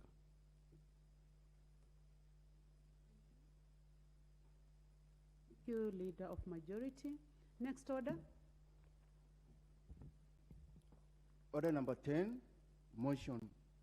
Consideration of sessional paper number 1 of 2022 on the national automotive policy.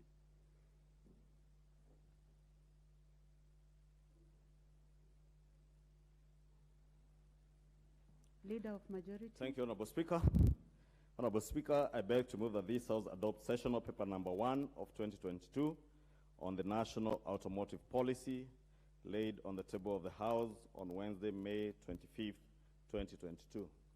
Honorable Speaker, therefore beg to move that this sessional paper number 1 of 2022 on national automotive policy, whose overall objective, Honorable Speaker, is to provide an enabling environment for our automotive industry players to realize their full potential and position Kenya as a major automotive manufacturer. Honorable Speaker, the aim of this policy is to improve the local automotive assembly ecosystem, to expand the local market size by promotion of local parts manufacturing. Honorable Speaker, members will appreciate that our local assembly industry, largely as a result of the liberalization of the markets in the 90s, did suffer immensely. And this led to the near collapse of the local assembly industry, and we saw a lot of completed units being imported in the country, Honorable Speaker, and consequently also the manufacture of parts or automotive spare parts. That industry also came almost to a complete halt, and almost the industry dying. Therefore, Honorable Speaker, this national automotive policy has been developed through a very large consultative stakeholder process, and is informed by Kenya's developmental agenda and industry needs. Stakeholders' views, Honorable Speaker, from the dealers, consumers, the assemblers, the auto component manufacturers, governments, global players, training, research, and development institutions were incorporated in developing this policy, and therefore a very comprehensive policy that has taken views from largely all the stakeholders that I have mentioned, and including consumers of auto parts and automotive mobiles, Honorable Speaker. As I mentioned, Honorable Speaker, the policy objectives, its implementation measures, and guiding principles are aligned to our domestic, regional, and international obligations, including and not limited to the Paris Agreement enforced from November 2016, which sets the objective of limiting the global temperature rise in this century. Honorable Speaker, members will also appreciate that the automotive industry is a key pillar of the global economy and is usually a major driver of macroeconomic growth and stability, and also technological advancement in both developed and developing countries like ours. The automotive industry, Honorable Speaker, in our country has also been prioritized as a major driver of our country's industrialization and economic transformation. And that is why government is developing this policy that will help guide the industry, Honorable Speaker, the automotive industry, which, as I mentioned, is not only a key driver of macroeconomic growth and stability, but also in terms of advancing technological advancement in economies. and having an economy, Honorable Speaker, that we have to work extra hard to revitalize and advance, Honorable Speaker, it is important that we have policies and measures put in place that will support the automotive industry. Honorable Speaker, according to the Kenya National Bureau of Statistics, the number of registered vehicles have increased by a compound average growth of 9% between 2011 and 2019, rising from 1.6 million in 2011 to 3.3 million in 2019.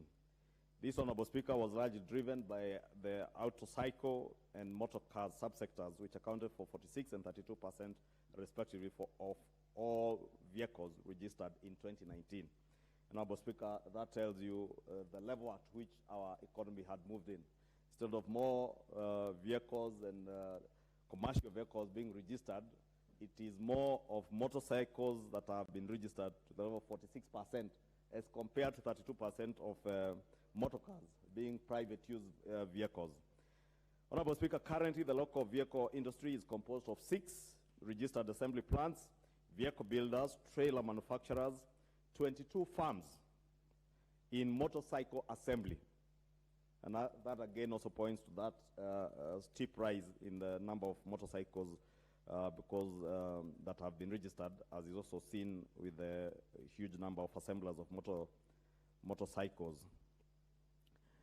Honorable Speaker, the local component and parts manufacturing firms, assemblers or dealers and franchise holders who represent original equipment manufacturers whose membership include Toyota Kenya, Eurasia Limited, PSA Group, manufacturers of Peugeot, the Peugeot vehicle, DT Dobby Kenya Limited, Simba Corporation, and Scania East Africa, etc.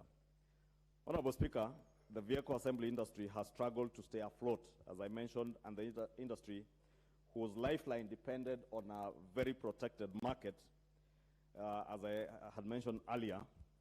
So many manufacturing entities in our country gradually closed shop with the liberalization of our market in the 1990s, the opening up of the market, and we saw huge components of local content not being mandatory, Honorable Speaker, except for the mandatory 25% that was paid for people who are importing units. And this contributed to the heavy decline, Honorable Speaker, of the local parts manufacturers. And consequently, Honorable Speaker, by the mid-2000s, many local content manufacturers had actually closed shop. And people will remember the likes of Marshall's East Africa Limited ending up closing shop, the scale down of many of the other assemblers, Toyota, DT, Dobby, almost all these local motor vehicle manufacturers. Remember Thika Motor, I think they were called Thika Motor Dealers, used to be a very huge outfit. General Motors on Mombasa Road, Thika Motor Dealers in Thika, and many other assemblers ended up closing shop and some downscaling, leading to importation of fully assembled units. Therefore, Honorable Speaker, this national automotive policy has been developed to revitalize this industry and address a myriad of challenges affecting it, which include the lack of a dedicated legal and institutional regulatory framework. As I mentioned, importation of parts by franchise holders, because that is what is currently happening. The franchise holders are importing parts, Honorable Speaker, instead of us procuring from local parts manufacturers, and therefore killing our industrialization goals.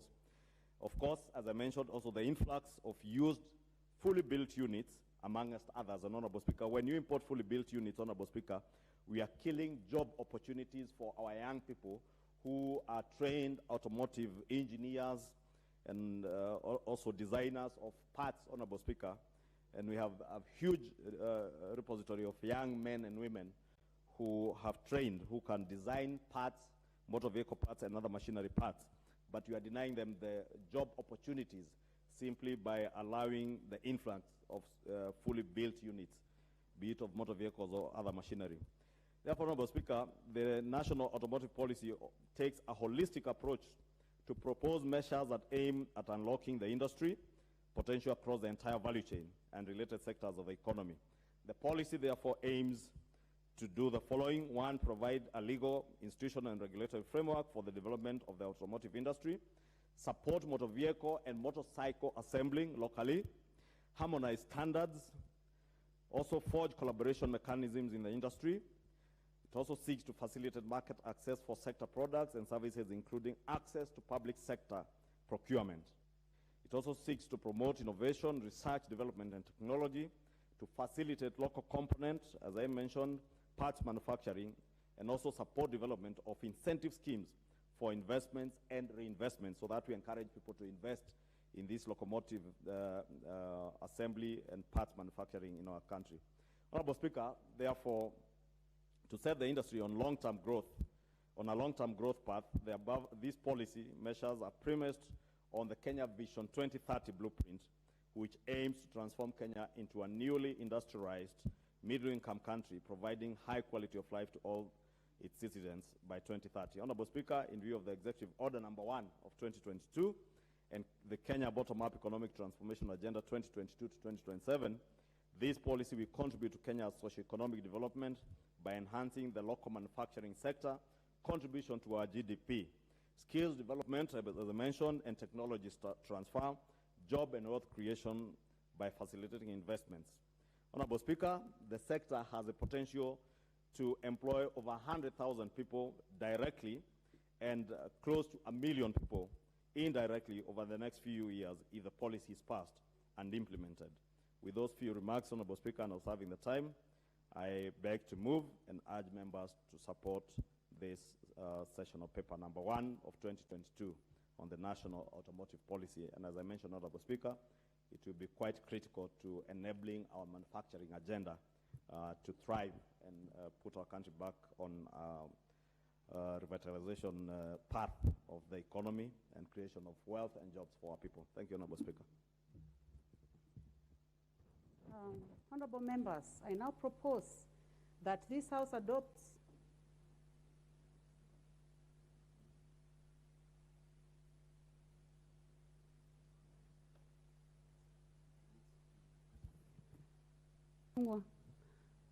the motion needs to be seconded.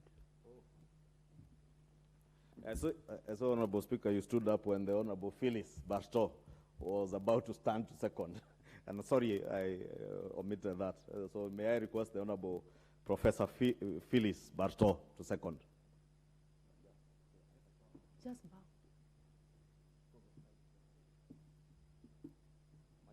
I second the motion. Thank you. Honorable Bartow for seconding the motion. Honorable members, I now propose that this House adopt sessional paper number 1 of 2022 on the national automotive policy laid on the table of the House on Wednesday, May 25th, 2022. Honorable members, debate on this motion will continue during the next sitting when the order is placed before the House. Thank you very much. Honorable members,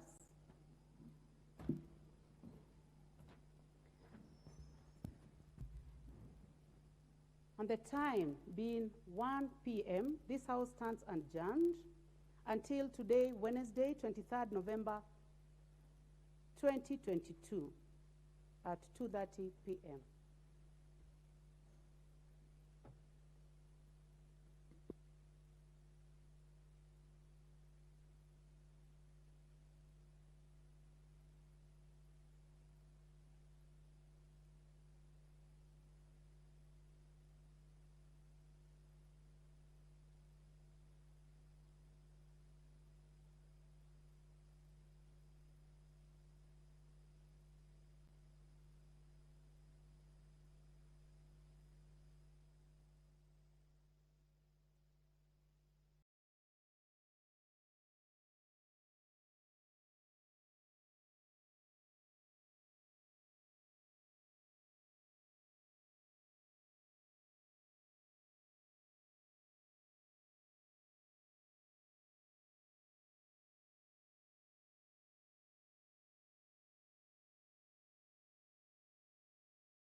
Good morning.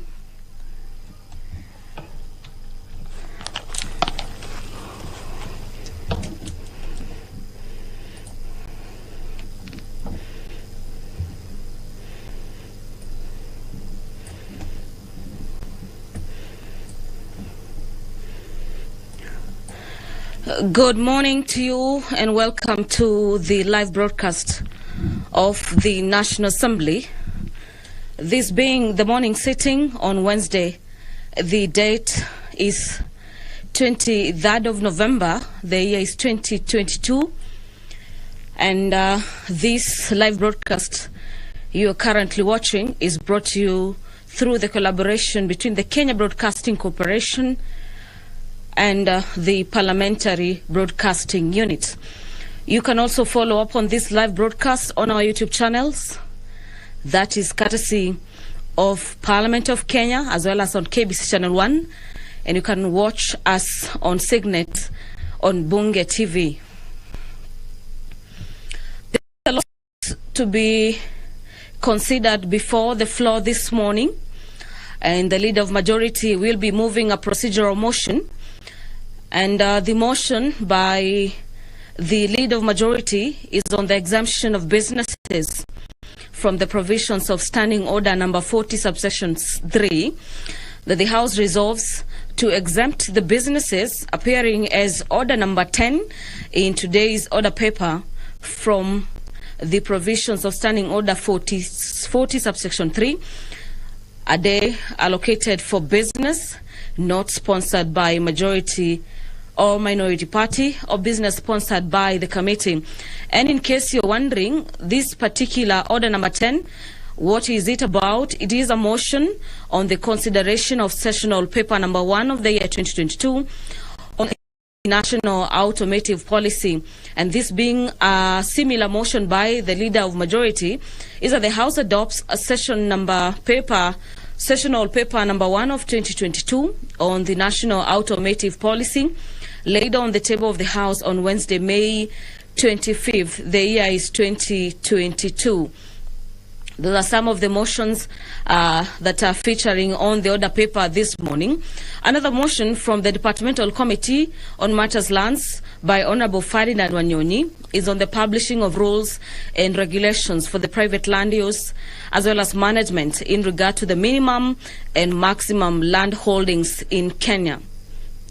Members of Parliament continue streaming into the chamber this morning, and this is to allow for the House to commence business at exactly 9:30 a.m.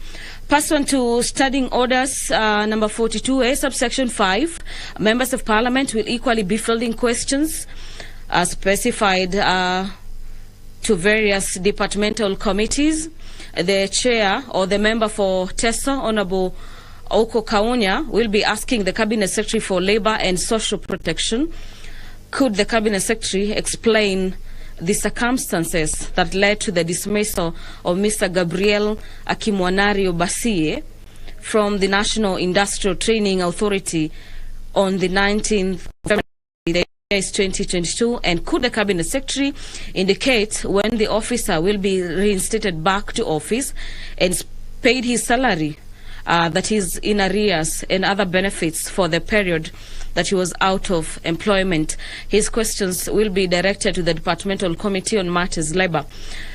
Another MP that will be asking questions this morning is the Honourable Member for North Imenti, Honourable Rahim Dawood, who will be asking the Cabinet Secretary for Information, Communications and Digital Economy to explain why the Kenya Broadcasting Corporation, KBC, whose employees retired, have to wait for over 2 or more years for their pensions dues to be paid. Could the Cabinet Secretary explain further why the former KBC employees who received their lump sum amount never received their monthly pensions on time? And lastly, could the Cabinet Secretary expedite payment of monthly pension due to Mr. Paul Murira, a former KBC employee who is yet to receive his dues the August 2022 to date? And finally, what measures the ministry is putting in place to ensure that former KBC employees receive their dues, including arrears and interest, without any further delay. The questions by Honourable Member for North Imenti, Honourable Abdul Rahim Dawood, will be replied before the Departmental Committee on Matters Social Protection. The member for Gilgil, Honourable Martha Wangari, will be asking the Cabinet Secretary for Roads and Transport to explain why the 15-kilometer road from Gilgil town to Kanyiri Center was left incomplete. And this is during the upgrading of the Gilgil-Ol-Kalau road to bitumen standards. Honourable Martha Wangari will also be seeking to have answers from the Cabinet Secretary that the Cabinet Secretary provides timelines for when the said section will be completed, as it is in some unmotorable state. The questions by Honourable Member for Gilgil will be replied before the Departmental Committee on Matters Transport and Infrastructure. The member for Mandera County, Honourable Umur Kel Kasim, will be asking the Cabinet Secretary for Water, Sanitation and Irrigation to provide the status of the implementation of Mandera Water Supply Project and Mandera Sewerage Project, both funded by the African Development Bank, and this is in conjunction with the national government under Kenya Town's Sustainable Water Supply Sanitation Program, and which were awarded in 2018 but have since stalled. Could the Cabinet Secretary also indicate when the contractor will resume works on the two stalled projects and also provide expected timelines on their completion? The questions by Honourable Member for Mandera County will be replied before the Departmental Committee on Matters Blue Economy and Matters Irrigation. Also, on the order paper this morning, a few statements will be sought. Honourable Member for Kinango, Honourable Gonzi Rai, will be making a statement on the raid at Mwembeni village in Kinango constituency, and this particular statement will be forwarded to the Departmental Committee on Matters Administration and Internal Affairs. The Honourable Member for Loima, Honourable Protas Akuja, will be making a statement on the exploitation of hunger safety net beneficiaries by bank agents, and that particular statement will be sort of forwarded or tackled by the Departmental Committee on Matters Social Protection. Another member that will be making a statement this morning is the Honourable Member for Kamukonji, Honourable Yusuf Hassan, who will be making a statement seeking answers on addressing the financial distress facing public universities. The particular statement will be provided for by the Departmental Committee on Matters Education. The Departmental Committee on Education is the committee that will be handling that statement on the addressing of the financial distress facing public universities. And this is a statement that will be sought by Honourable Member for Kamkunji, Honourable Yusuf Hassan. The Honourable Member for Baringo North, Honourable Joseph Makilap, will be also making a statement on the payment of Kenya Power and Lighting Company to Lake Turkana Wind Power and unsupplied power this morning. That particular statement will be handled by the Departmental Committee on Matters Energy. The Deputy Speaker of the National Assembly, Honourable Gladys Boss, is in the chamber this morning. I now hand over for the live broadcast. Enjoy your viewing. My name is Gladys Mungai.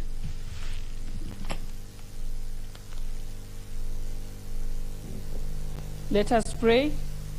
Almighty God, who in your wisdom and goodness have appointed the offices of leaders and parliaments for the welfare of society and the just government of the people. We beseech you to behold with your abundant favor as your servants whom you have been pleased to call to the performance of important trusts in this republic. Let your blessings descend upon us here assembled, and grant that we treat and consider all matters that shall come under our deliberation in so just and faithful a manner as to promote your honor and glory, and to advance the peace, prosperity, and welfare of our country and of those whose interests you have committed to our charge. Amen.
Sergeant at Arms, you could ring the bell for another 10 minutes.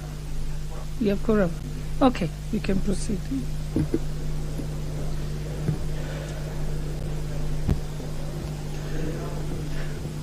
Order number 1, administration of oath. Order number 2, communication from the chair. Order number 3, messages. Order number 4, petitions. Order number 5, papers.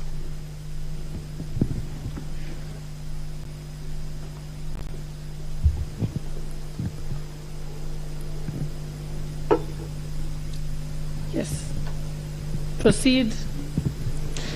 Honorable Speaker, I beg to lay the following papers on the table of the House today, Wednesday, November 23rd, 2022. Number 1, reports of the Auditor General and financial statements in respect of the following constituencies for the year ended 30th June 2021 and the certificates therein. Budalangi, Ugenya, Nyakach, Kwanza, Matayos, Sigowet, Stroxoin, Mohoroni, Wajir West, Wajir East, Wajir North, Wajir South, Kipkelion East, Tarbaj, Changamwe, Mwatate, Bondo Kasipul, Voi, Kuria West, Borabu, Fafi, Dadaab, Mandera North, Mandera West, Mandera East, Lagdera, Eldas, Ijara, and Lamu West.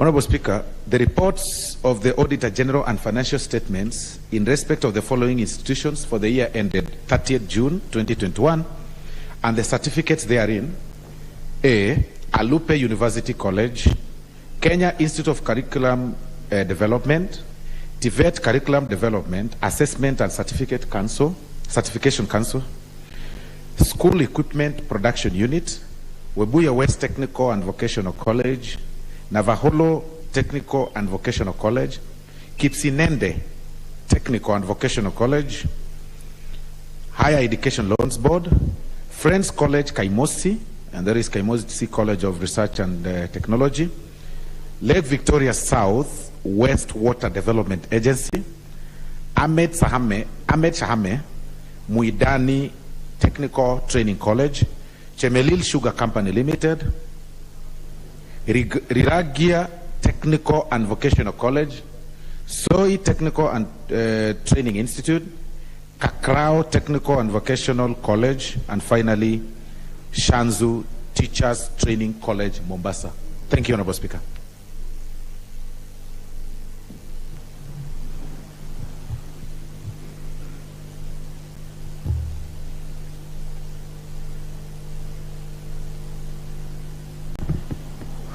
Order number 6, notices of motion. Order number 7, questions and statements.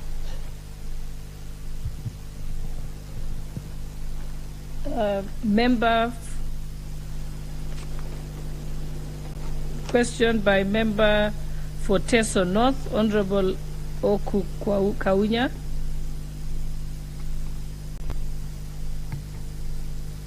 Seems the member is not here. We'll defer it to the next session. There is also a question from the Honorable Member for Imenti North, Honorable Abdul Rahim Dawood. Thank you, Madam Speaker. Madam Speaker, first I want to correct. My constituency is not Imenti North, it's North Imenti. So please, I would wish the table office to rectify it, because Imenti North is a sub-county and not a constituency. Thank you, Madam Speaker. I stand corrected. Thank you, Madam Speaker. Madam Speaker, I would want to ask this question to the Cabinet Secretary for Information, Communications, and the Digital Economy. 1, could the Cabinet Secretary explain why KBC, that's Kenya Broadcasting Corporation employees who retire, have to wait for over 2 or more years for their pension dues to be paid? 2, could the Cabinet Secretary further explain why the former KBC employees who received the lump sum amount never received their monthly pensions on time? 3, could the Cabinet Secretary expedite payment of monthly pension dues to Mr. Paul Murira of ID number 7670170 and personal number 002394, a former KBC employee who is yet to receive his dues from August 22 to date? 4, what measures is the ministry putting in place to ensure that former KBC employees receive their dues, including arrears and interest, without further delay. Thank you, Madam Speaker. Madam Speaker, I see here in the order paper it says to be replied before the Departmental Committee on Social Protection. So is it going to go to the Cabinet Secretary, Information, Communications and Digital Economy, or Social Protection? I am not sure about that now. It will go to the Department on Information, Communication. Thank you, Madam Speaker. That might have been an error on the order paper. So your question stands committed to that committee, the Committee on ICT. Thank you. Next we have a question by the Honorable Member for Gilgil, the Honorable Martha Wangari. Thank you, Madam Speaker. I rise to ask question number 031 of 2022 to the Cabinet Secretary for Roads and Transport. 1. Could the Cabinet Secretary explain why the 15-kilometer road from Gilgil town to Kanyerere Center was left incomplete during the upgrading of the Gilgil-Olkalau road to bitumen standards? Could the Cabinet Secretary provide timelines for when the said section will be completed, as the section is in an unmotorable state? And maybe just to correct Madam Speaker, it is Gilgil to Maini to bitumen standards. Maybe just that was an error during drafting. Thank you, Madam Speaker. That question stands committed to the Departmental Committee on Transport and Infrastructure. I now call upon the member for Mandera County, the Honorable Umulket Kasim.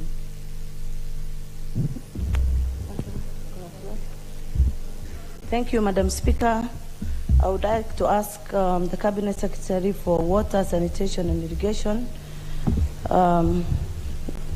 I would like to ask, could the Cabinet Secretary provide the status of the implementation of Mandera Water Supply Project and Mandera Sewerage Project, both funded by the African Development Bank in conjunction with the national government under the Kenya Town Sustainable Water Supply Sanitation Program, and which were awarded in 2018 but have since stalled?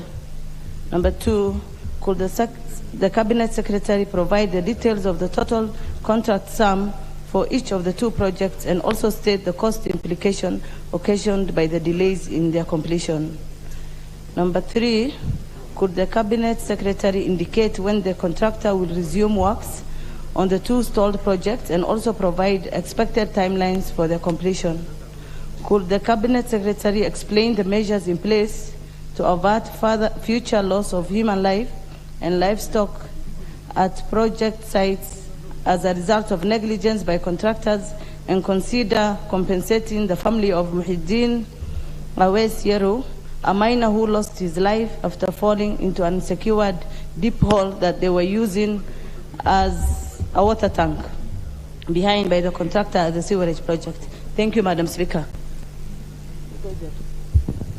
Thank you, Honorable Member. That question is committed to the Departmental Committee on Blue Economy and Irrigation. Next.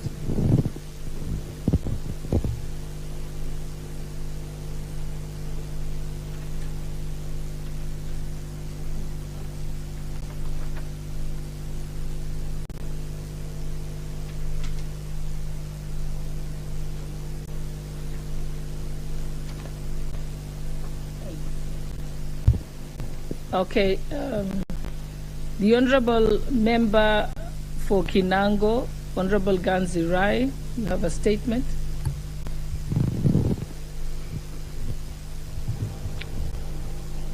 Proceed, Madam Honorable Speaker, Member.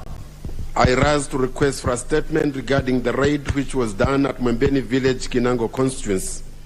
Honorable Speaker, pursuant to provisions of Standing Order 44 into brackets 2 into brackets C, I rise to request for a statement from the chairperson of the Departmental Committee on Administration and National Security regarding the raid at Mwembeni Village in Kinango constituency. Honorable Speaker, on Monday night, the 10th of October 2022, the villagers of Mwembeni in Kinango constituency were attacked by a team of over 50 gang armed with guns, matches, and other crude weapons. The raiders were in military regalia attire. They assaulted the residents, demolished houses, and even burning them down, causing a lot of destruction to properties. Honorable Speaker, the security agencies responded to contain the situation where the Samburu CPD dispatched a team of officers from Taru police station. The team made arrests where 3 suspects were detained at Taru police station. 3 vehicles were registered. 3 vehicles with the registration number KCZ 469A, KDB 938P, and KAY 005F in connection to the incident were also impounded and taken to the same police station. Honorable Speaker, it is with this background that I seek a statement from the chairperson of the Departmental Committee on Administration and National Security on the following. Could the chairperson provide the status report of investigations into the attacks and impounded vehicles and action taken against the arrested persons since then? Noting the kind of weapons and equipment used by the raiders, could the chairperson provide a report on the intention of the said raid, whether there is any, if any, connection to organized crime or interest-driven motive? 3, could the chairperson state the measures the government is putting in place to curb increased cases of insecurity at Mwembeni village and entire Kinango constituency? I thank you, Honorable Speaker.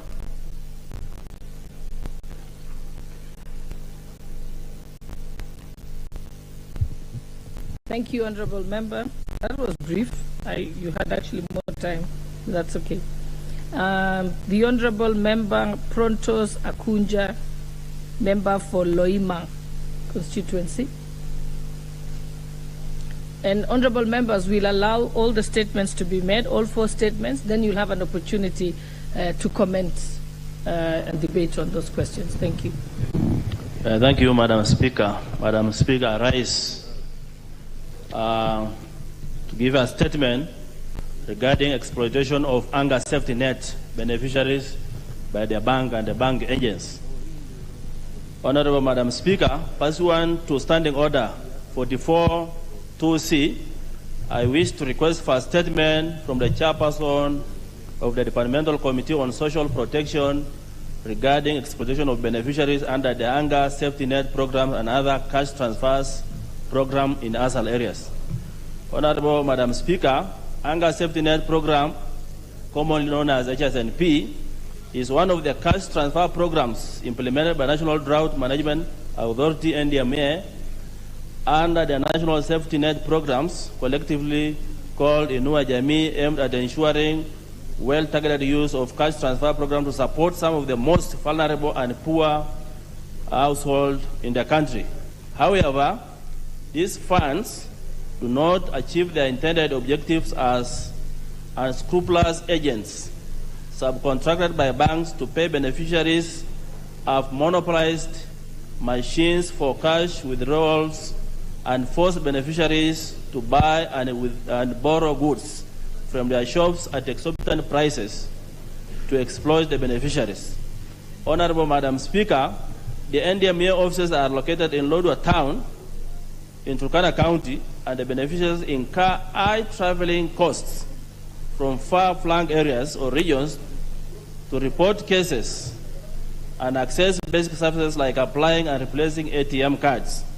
The beneficiaries, who include the disabled and elderly, lack the capacity to participate in income-generating activities and are forced to borrow heavily and engage in other maladaptive coping strategies, such as selling of livestock and assets to expense to access NDMA services at the headquarters. Unfortunately, most of the cases go unresolved. This has caused a state of widespread institution, yes, the funds are meant to afford this occurrence. Honorable Madam Speaker, it is against this background that I seek a statement from the chairperson of the Departmental Committee on Social Protection on the following. One, what measures has the ministry put in place to ensure a transparent process of recruiting new beneficiaries that guarantee inclusiveness of the majority of eligible vulnerable groups? Number two, what measures has the ministry put in place to protect beneficiaries from exploitation by the banks and the agents? Number three, what plans has the ministry put in place to ensure accessible services by the targeted beneficiaries located in far-flung areas like Kibish without them accruing extra costs? Thank you, Madam Speaker.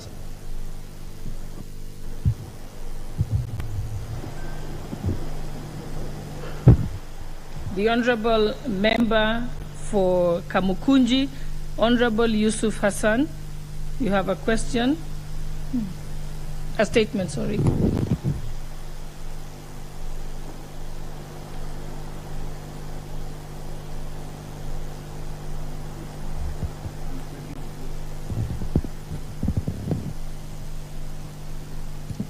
It's okay, we'll let you make your way. Thank you.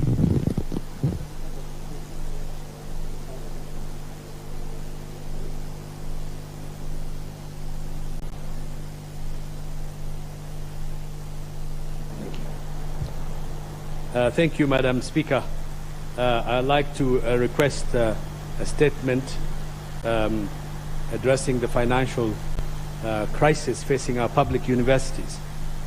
Under Standing Order number 44, 2C. Honorable Speaker, pursuant to the provisions of Standing Order 44, bracket 2, bracket C, I wish to request for a statement from the chairperson of the Departmental Committee on Education and Research on a matter of general concern, namely addressing the financial stress facing public universities in Kenya.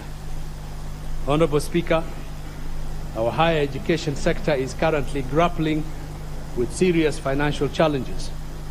In the recent past, public universities have been struggling to survive as they are unable to honor statutory obligations, including remittances to KRA, NHIF, NSSF, and payment of wages and debts due to banks, contractors, and suppliers. As at June 2022, the combined debt borne by these institutions was 56.1 billion shillings, and this figure keeps accumulating at an alarming rate. Honorable Speaker, public universities heavily rely on government funding of state-sponsored student cooperation. However, in the recent past, there has been a continued decline in the government funding. This decline has been worsened by the low intake of self-sponsored students under the parallel program, as most students embrace technical courses often not available at our public universities. Honorable Speaker, the current government funding criteria for state-sponsored students is the differentiated unity cost, DUC, whereby the government is expected to shoulder 80% of the tuition fee cost per student, and the rest is covered by the student. It is notable that the current flat rate fee structure paid by students has been in place since the 1980s. Therefore, public universities depend on the exchequer for survival. Honorable Speaker, owing to the acute financial crisis, the University of Nairobi was recently forced to raise tuition and accommodation fees in a bid to stay afloat. Egerton University has experienced a shutdown of its main campus after industrial action by its lecturers and staff over unpaid salaries. Other universities have been forced to close various campuses in restructure efforts. Honorable Speaker, there have been pronouncements from the executive pointing towards a blanket withdrawal of funding to public universities, with calls for them to look to other sources of revenue. The overall impact of such an action would jeopardize the existence of these institutions and paralyze the higher education system, denying many students particularly from those from poor backgrounds, a much-needed opportunity. It is on this account that I seek a statement from the chairperson of the Departmental Committee on Education and Research on what steps is the government taking to financially evaluate and audit all public universities to ascertain the extent of their debt burden. 2, what restructure measures is the government pursuing to prevent further accumulation of arrears by public universities and to redeem them to solvents by ensuring that there is adequate funding availability? 3, how does the government intend to involve all stakeholders concerned in implementing a turnaround measure for public universities to ensure their sustainability? And 4, what plans does the government have to improve tertiary education system and make our public universities more effective and more competitive? I thank you, Madam Speaker. Kamkunji. I now call upon the Honorable Joseph Makilap, Member of Parliament for Baringo North. Thank you, Madam Speaker. I rise to request a statement regarding payment by Kenya Power Lighting Company to Lake Turkana Wind Power for unsupplied power. Honorable Speaker, pursuant to the provisions of Standing Order 44, subsection 2C, I wish to request for a statement from the chairperson of the Departmental Committee on Energy regarding payment by the Kenya Power and Lighting Company Limited to Lake Turkana Wind Power for unsupplied power. Honorable Speaker, on 29 January 2010, the Kenya Power and Lighting Company Limited entered into a contract with Lake Turkana Wind Power through power purchase agreement to finance, design, procure, construct, install, test, commission, operate, and maintain the power plant and sell the net electrical output exclusively to KPLC in order to supply power from Loyangalani in Turkana County to Suswa Substation, Kenya's main power interchange for interconnection to the national grid. However, over 10 years later, the said power is yet to be supplied despite payment of over 17 billion shillings and provision of other infrastructure having been made. Honorable Speaker, it is against this background that I seek your indulgence and request you to invoke the provisions of Standing Order number 200.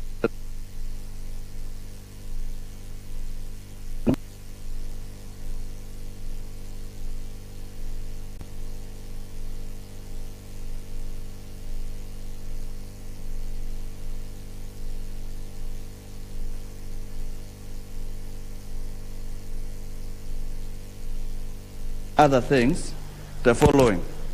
1. The alleged breach of contract by the Lake Turkana Wind Power Company in the power purchase agreement with KPLC and the attendant consequences. 2. The justification by KPLC for paying Lake Turkana Wind Power Company over 17 billion shillings for transmission of power from Loyangalani to Suswa substation that was never supplied, leading to the near collapse of KPLC and increase of power tariffs in Kenya. 3.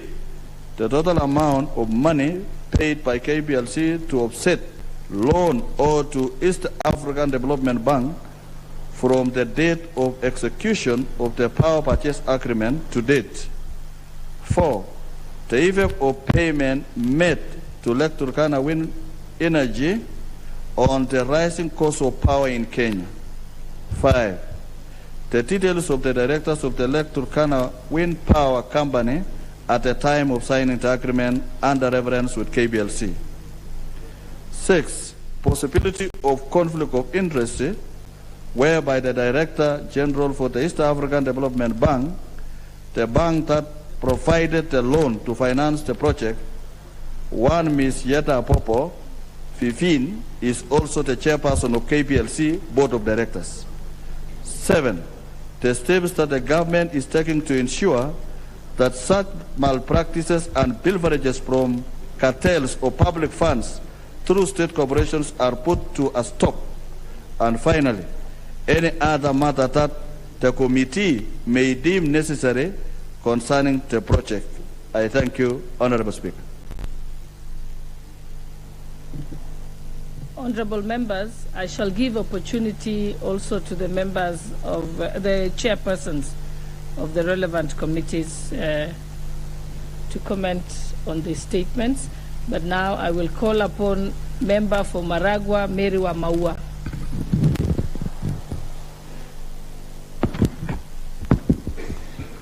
Thank you, Madam Speaker, for giving me this chance to request for statement regarding implementation of the Crops Coffee General Amendment Regulation 2022. Honorable Speaker, pursuant to Standing Order 44-2C, I rise to request for a statement from the chairperson of the Committee on Delegated Legislation regarding alleged gazettement and implementation of the Crops Coffee General Amendment Regulations 2022. Honorable Speaker, the Crops Coffee General Amendment Regulation 2022 was submitted to Parliament during sin and dire recess, seeking to amend the Crops Coffee General Regulation 2019. The said regulations were to mandate the Agricultural Food Authority, popularly known as AFA, to register all coffee warehousemen, warehouses, coffee mirror marketer, grower marketer, grower mirror, auction organizer, coffee buyers, coffee bags suppliers, roasters, importers, and the certification companies maintain an up-to-date register and share the register with the respective county government. Honorable Speaker, the Crops Coffee General Regulation 2019 led to the formulation of the capital market, that is Coffee Exchange Regulation 2020, that is sought to incorporate coffee exchange and licensing of brokers in addition to the establishment of a direct settlement system for advanced and a transparent process of the payment of the coffee sales proceeds. Honorable Speaker, despite the CMA extending the old regulation to the end of 2022, due to unresolved matters in the coffee sector, this marking the third time that the authority has prolonged the rules, the former Cabinet Secretary for Ministry of Agriculture and Livestock published and implemented the regulations without calling out public participation and getting necessary approvals of this House. This has led to the restoring of the mandate of registering and regulating coffee marketers to the AFA and the CMA as a regulator of spot commodities.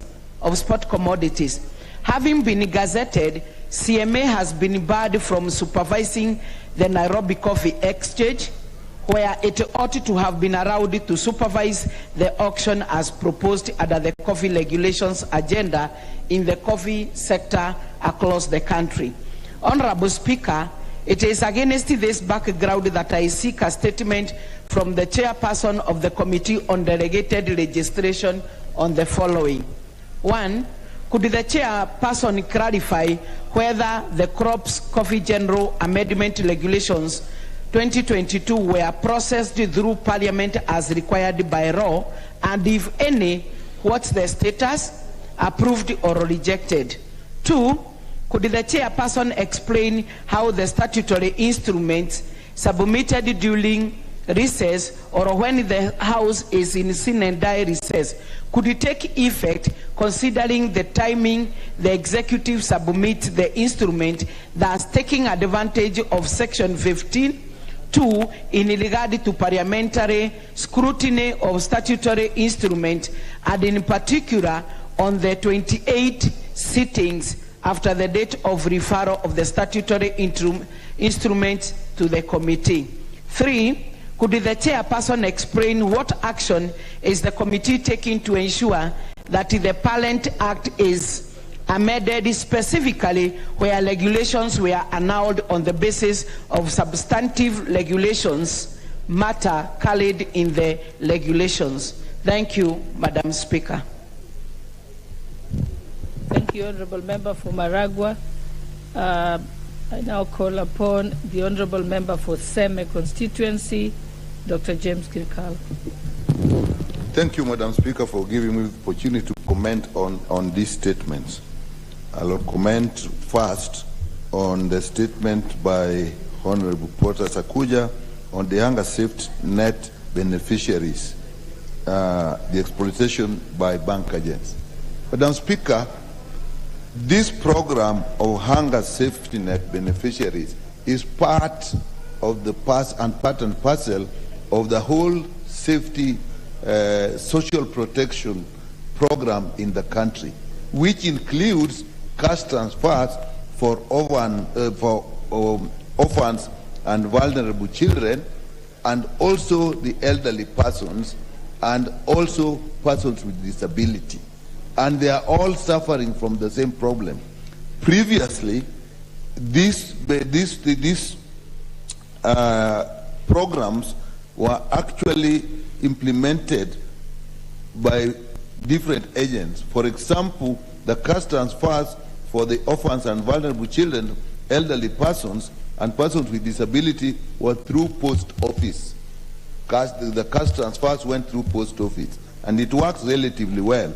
The initial program of hunger safety net program was actually through agents like shopkeepers who are actually giving cash or goods in lieu of cash, and again they were working well. Then they changed the programs so that now they are done through banks, and this in my view has not worked well, Madam Speaker, because as they are saying, sometimes these old persons or the caretakers for orphans and vulnerable children actually don't receive the money, and you are not sure where the loss is. Sometimes they go to these agents of the banks, or sometimes the banks themselves go to pay at specific points. And what you find is that the people don't receive the money, that the money did not come somehow. And we do not know where the money is lost. Is it with the agents? Is it with the banks? Or is it with the ministries themselves that did not send money?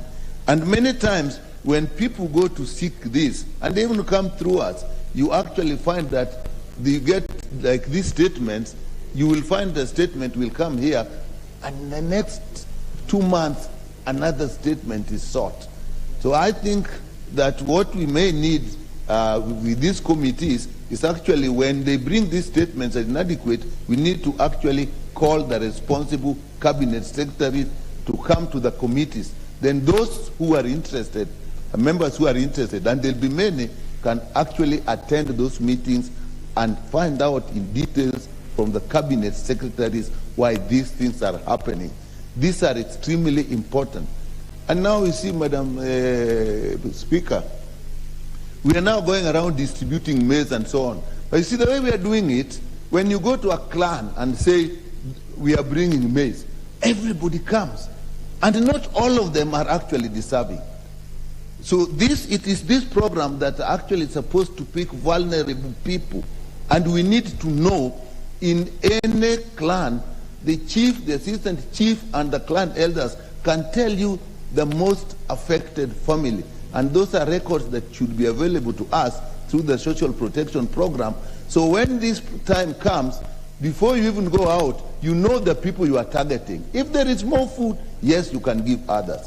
So I think this is an extremely important statement that has been sought, and maybe I can ask even the clerks to actually bring these sentiments through the answered to the committees so that the issues I've raised can actually be addressed when the statements come. But the best in future is to call the cabinet secretary. This is an important part of social protection in this country. These are the people who are suffering most now when things are like this. So the second one, Madam Speaker, is the statement for Honorable Yusuf Hassan addressing financial distress at our public universities. Madam Speaker, if you're not careful, the public universities can actually collapse. And we are getting to a state which I've seen happen with all public institutions, public services. The public universities have been the gold standard. Now, things are going down, and will reach a point where children don't even want to go to public universities.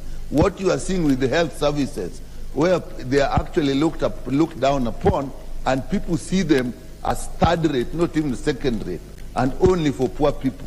But we shouldn't let it go that. And this is basically because of the funding of the public universities. The Honorable Speaker, the Honorable Hassan gave the statement that they have differential unit cost, which should be that the public universities are funded according to the number of students they have, and not only the number of students, the cost of the courses that they are undertaking. Definitely, when you are doing engineering, it is quite different from when you are doing BA, Bachelor of Arts in education, the requirements. So it's a much higher cost. And that's when they agreed on the 80% by the government and 20% by the universities. But that is not met. So the numbers are not looked into, and the unit cost is not looked into. And so the universities are not getting adequate funds. And then you have another problem that as a country now we have agreed, Madam Speaker, that through COOPS, that the Kenya University and Colleges Placement Services, we can now take government-sponsored students into private universities. And that came about, Madam Speaker, when there was rampant cheating in exams, and there were large numbers of students who qualified to go to universities. When that was sorted out, the numbers shrunk. So the mushroomed universities and campuses now have no students. So now people are fighting, and now we're now looking at a smart way of actually funding private universities through government funding. So that is a problem that we should look at. So again, this is an area that they look at, and again we may need to get the cabinet secretary and bring these issues. If universities lectures are going for months without pay, or like Egerton, where they are being paid half, it is a problem. So, Madam Speaker, I think, thank you for giving me the opportunity, but these are very important statements that have been sought. Thank you very much. For Pokot, the Honourable Member for Pokot South, Honourable David Kosin. Thank you, Madam Speaker, for giving me this opportunity to make comments on the statements that were raised by our colleagues. Madam Speaker, I want to say from onset that these were very, very important statements. And I hope the chairs are here, Madam Speaker, or anybody from the committee, or if not, that the clerk's office, Madam Speaker, can be able to take some of those notes that we are also making contribution so that the committee can be able to use them. I want to make a comment on the statement by my colleague Honorable Kuja, who is my neighbor, about social protection. Madam Speaker, I wish the committee to look at the following. First of all, it is immoral, Madam Speaker, for anybody to eat money of actually a dying person, or to misuse money of a dying person. So I'm hoping the committee will be able to look at that element of punishment, particularly the person who is eating that money. The social protection money, Madam Speaker, is for helping people who are already vulnerable, who are already dying, and they want to leave, Madam Speaker. So if you are done that, that the person who we entrust the responsibility to save that person is eating the money, Madam Speaker, that should be a capital punishment, in my view. And therefore the committee, Madam Speaker, should be able to look at it and say, can they propose amendments into the law so that, for example, Madam Speaker, that somebody found misusing or eating money of a dying person, Madam Speaker, that person should carry a very heavy punishment. Number two, on the same social protection, Madam Speaker, is to be able also to look at that item of predictability of receiving the money. If some people are, for example, in Loima, in Pokot, in wherever, all these counties which are in far flank of this country, Madam Speaker, how do they know that this money is available for them actually even to plan? They don't know. So I wish the committee then therefore to look at that as well and say, how can we, these people have not gone to school, they don't know what's going on. They don't know even when the money is coming. They are old, some of them are sick, some of them are very hungry, they don't know when this money is coming. So they don't know even what they are waiting, Madam Speaker. And therefore I thank my colleague Honorable Akuja for raising this as a statement, and I'm hoping that the committee will be able to look at, in my view, those two issues. One, which is the punishment of the people misusing the money, and how the money can be predictable, the way our salaries are predictable, Madam Speaker. Then we can plan, but those people cannot plan. Secondly, this statement from Kamkunji MP, Honorable Yusuf, my very good friend. Madam Speaker, it is true. And I want to implore upon you as the leader of this House and our boss, Madam Speaker. If we are not careful, universities are going to die. In fact, it's a matter of time, Madam Speaker. I want you, rather than even being a statement to a committee, that this becomes a statement of the House to yourself. And say, Madam Speaker, how can we as leaders, if I hear that statement being sought by our friend, Honorable Yusuf, Madam Speaker, you are with us in last Parliament, 12th Parliament. The same statement and questions have been raised about funding universities, about survival of universities, and it looks like, Madam Speaker, in my opinion, Parliament is almost lamenting. Parliament is almost saying they're helpless in terms of addressing this issue of public universities, Madam Speaker. And then it is very critical. Honorable Yusuf today has raised a statement. Even tomorrow, Madam Speaker, another honorable member will also raise a statement, even myself, because they're dying. So what are we going to do? Why are we lamenting? Is Parliament unable? And I'm going to make a suggestion, Madam Speaker, for the committee to look at it. Maybe, Madam Speaker, we need to take this issue primarily and very important and do a Kamkunji, Speaker. Why don't we do a Kamkunji? And bring the minister, and bring those people who are concerned. Bring the Minister for Finance, bring the Minister for Education.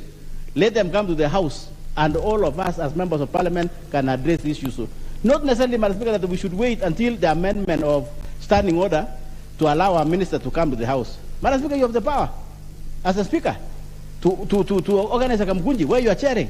Then the minister can be on the other side. We must help this area, Madam Speaker. We'll be lamenting. Very soon, all universities, public universities will close.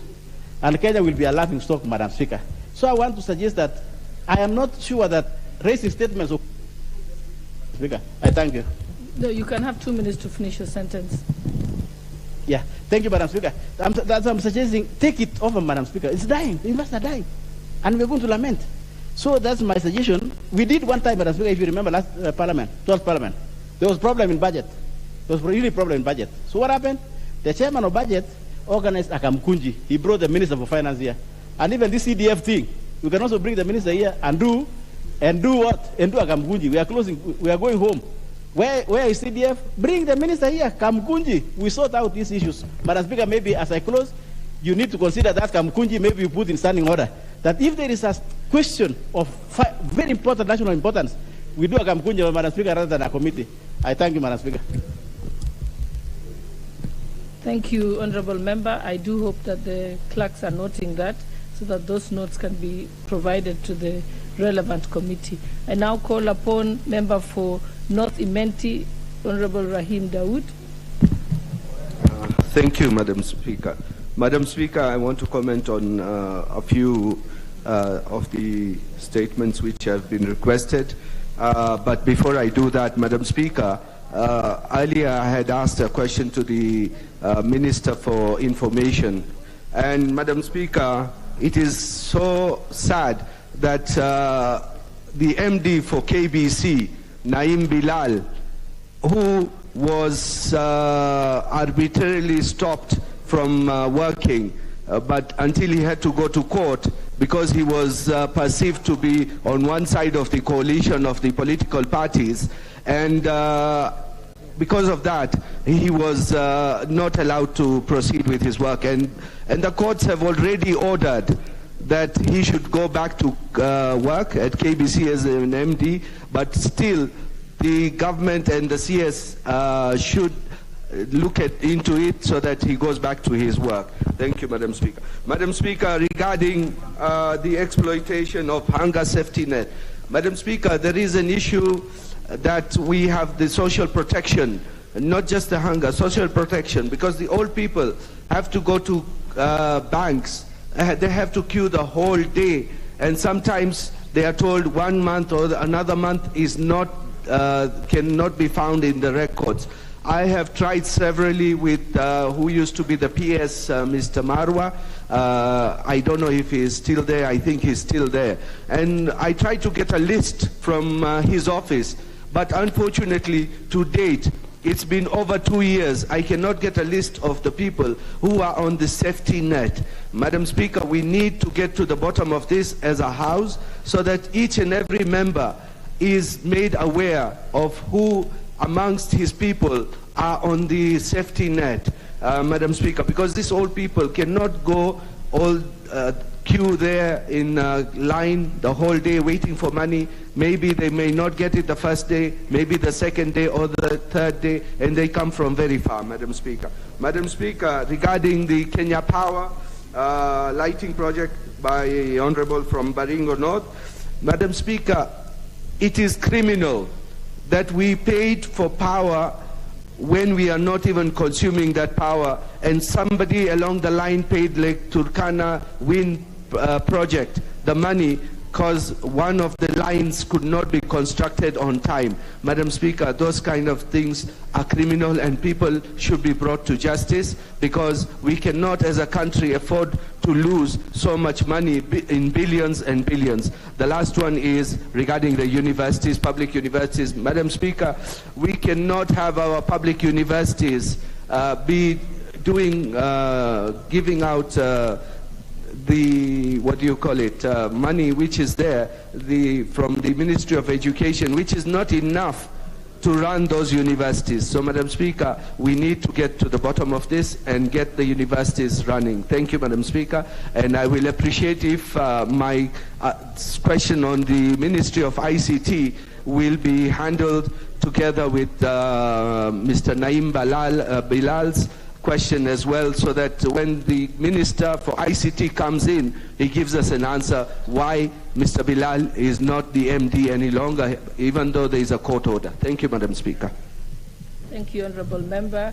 I now call upon Member for Keyo North, the Honourable Adams Kipsanai.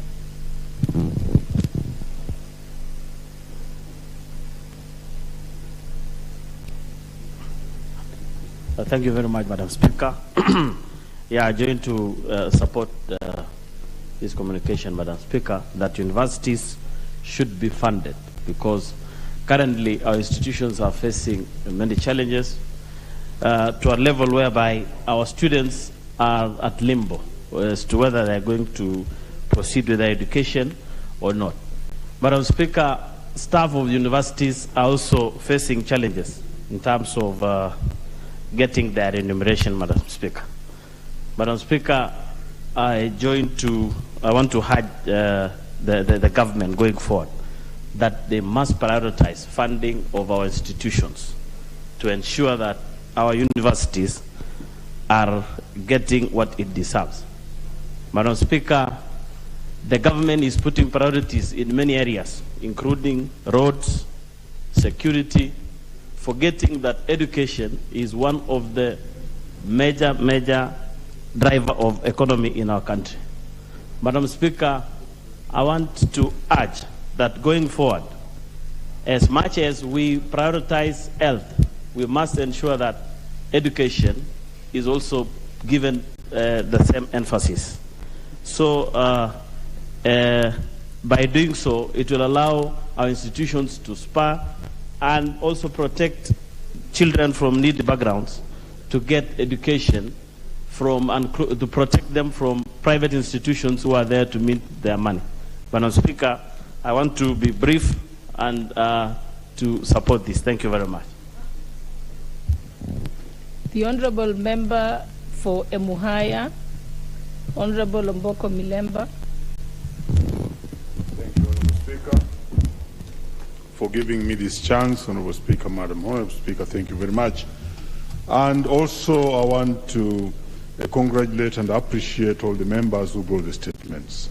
Madam Speaker, I would wish to comment specifically on one, the one that was brought by the Honourable Member for Kamkunji, who did speak on university education. Honourable Speaker, university education, unless we take clear care of it, is likely to actually finally collapse. And I don't think that we have a lot of time before it collapses. Maybe within the next 2 years, there could be a real challenge. Honourable Speaker, the history of our university education is such that university education was adored. And it was actually referred to as the sacred cow education. And this is because at the time of independence, there was only one university. But above all, we had very many technocrats who were in the civil service and public service who were working in government. And when the colonizers did leave Kenya, there was need to replace those people with well-trained people who could only be found in higher education, that's the university education. And therefore, university education was fully funded by the Kenyan government. If you go to economists of education, one of them who is ranked high is Michael Todaro. He talks about government funding of education. And he attests that government tends to benefit more from basic education than higher education. And therefore, government most of the times would prefer to fund more basic education because their benefits are higher than when they fund high-level education. So therefore, at independence, government was funding university education because it really wanted to get people to work in the public service. Be it as it may, I want to tell this House that things have changed. Now we have so many university graduates, and we don't have jobs to be filled. Honourable Speaker, Madam Speaker, it is true that at one time we had what we call the university boom. This is when the Module 2 was introduced. Module 2, Honourable Speaker, is what you call parallel degrees. And the average pass mark of the parallel degrees was so low that it could allow as many people to go to the university. In fact, it was as low as those who had not passed exams very well. The universities did introduce some other methodology of what was called bridging courses. That is the time when you had the boost for university education. But later on, even the learners we had channeled out of the universities, courtesy of Module 2, could also not get employment because there were no places. So that is how we have a boomerang of university students and Kenyans who have gone to university but they don't have jobs. So finally Module 2 was brought to an end, and Honourable Speaker, that's where the rain starts beating us. So the money that the universities were getting from Module 2 did die. And then university funding, which from government, was not even as per the requirements of the differential unit cost. The government was paying low. Now that we don't have Module 2, there's a challenge. I want to ask this House that decision making will be very important. One of the questions that we really must ask ourselves would be, shall we sustain all the universities the way they are? But I know that's a political question which will require both a political answer and an administrative answer. Because there are no many students who can fill all the universities that we have in this country. That's a real question that I want the committee, and I'm happy. One of the best committee leaders of that particular committee, Mel, is now in the House. Chairman, are we able to sustain all the universities? Yet again, those universities are political because later on they became bedrocks of economic earning in our own places. Education versus business. So this is a question we shall deal with. But one other thing, which is a low-hanging fruit, Honorable Speaker, which should be undertaken immediately, and the chair is here now listening, is that why have we sent the public students into private universities? That is a dangerous thing that happened. I think it was a form of corruption or whatever it was, because we are using public money to build private institutions. Hey, you. So when the committee will be looking at this, for me, that's a low-hanging fruit. Let's remove all the public students who are in private institutions immediately, because we are actually enriching a private entrepreneurship. And what are the dangers of privatization in education? Education, according to Article 53, B1, is a public good for public consumption. And therefore, its funding should be coming from government, and government should not take its money to the private institutions. Honorable Speaker, that's where we are, and I will leave it there, but ask the committee to holistically look at this matter of funding universities so that we can save our universities before they collapse. Thank you for this chance.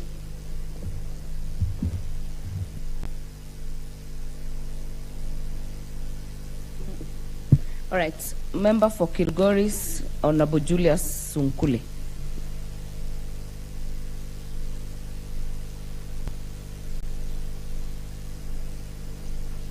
Madam Speaker, I also want to join my colleagues in this matter of universities.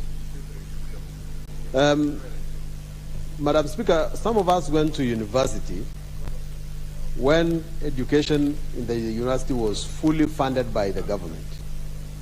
In fact, we used to receive an amount of money called boom, and we really enjoyed it. And I remember I bought my first radio using boom, and the library was fully funded.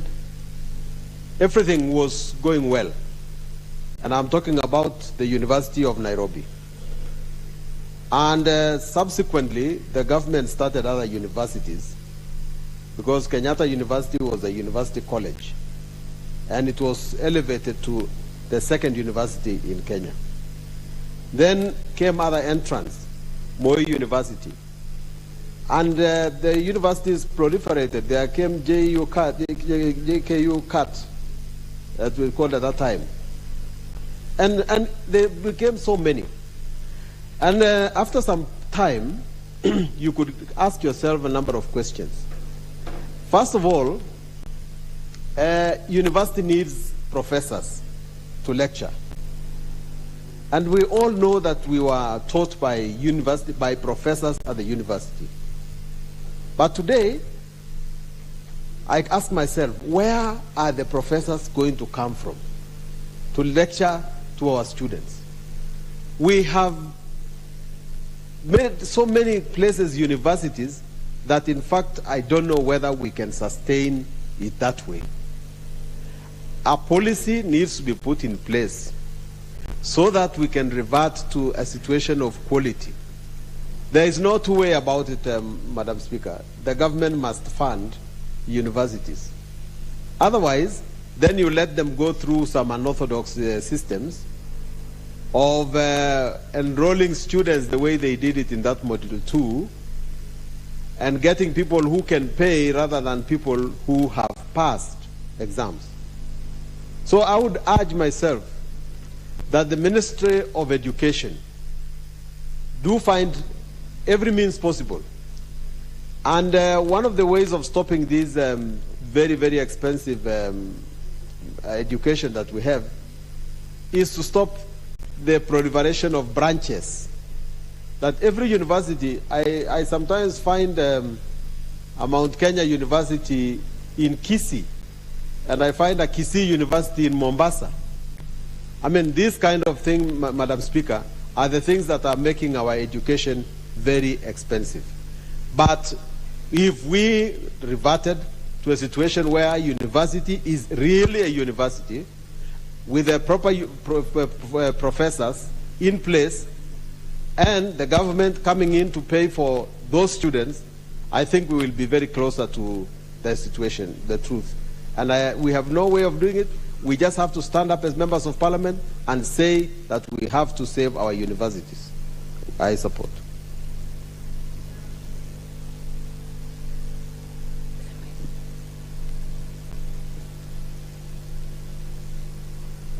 That will close that order, order number 7, and we'll move to the next order, order number 8. Order number 8, procedural motion, exemption of business from the provisions of Standing Order 43.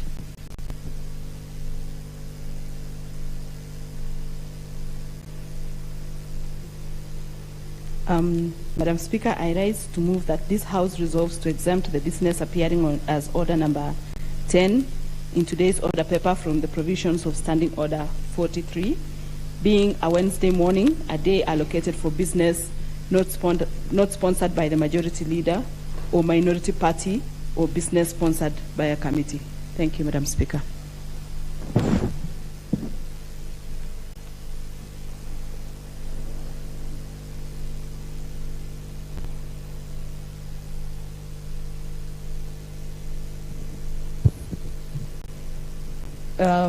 Thank you, Honorable Marian Keitani. Who is the second in the motion?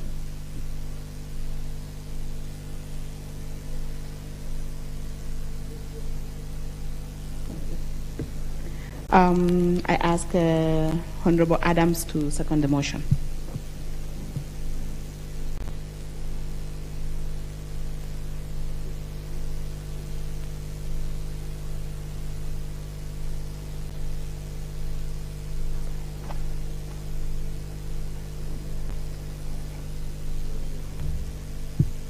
Madam Speaker, I second the motion.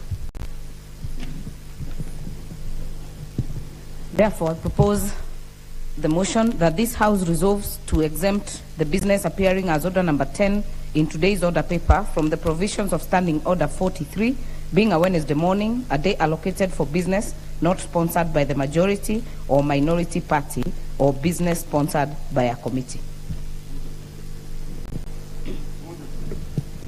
That being the mood of the House, I put the question that this House resolves to exempt the business appearing as order number 10 in today's order paper from the provisions of Standing Order 43, being a Wednesday morning, a day allocated for business not sponsored by the majority or minority party, or business sponsored by a committee.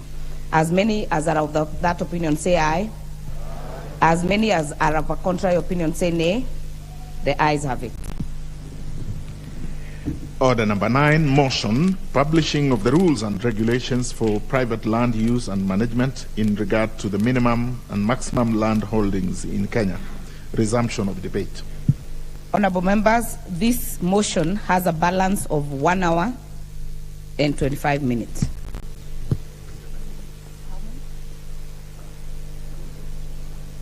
Honorable Lea Sopiato, if she's in the House, has a balance of 7 minutes.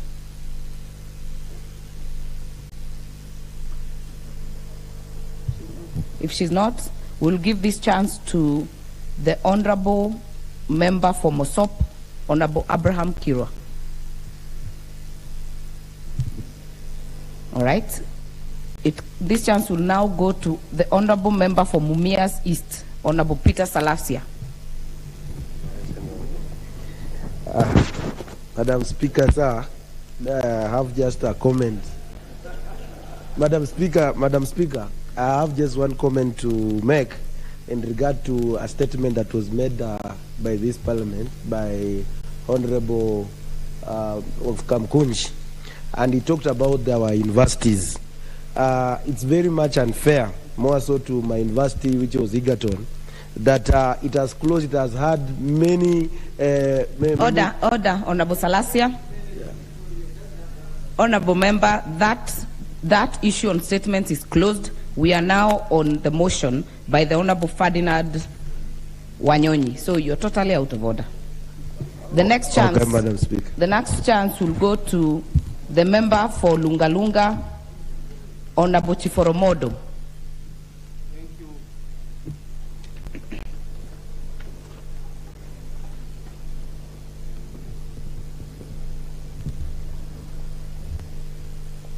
Thank you,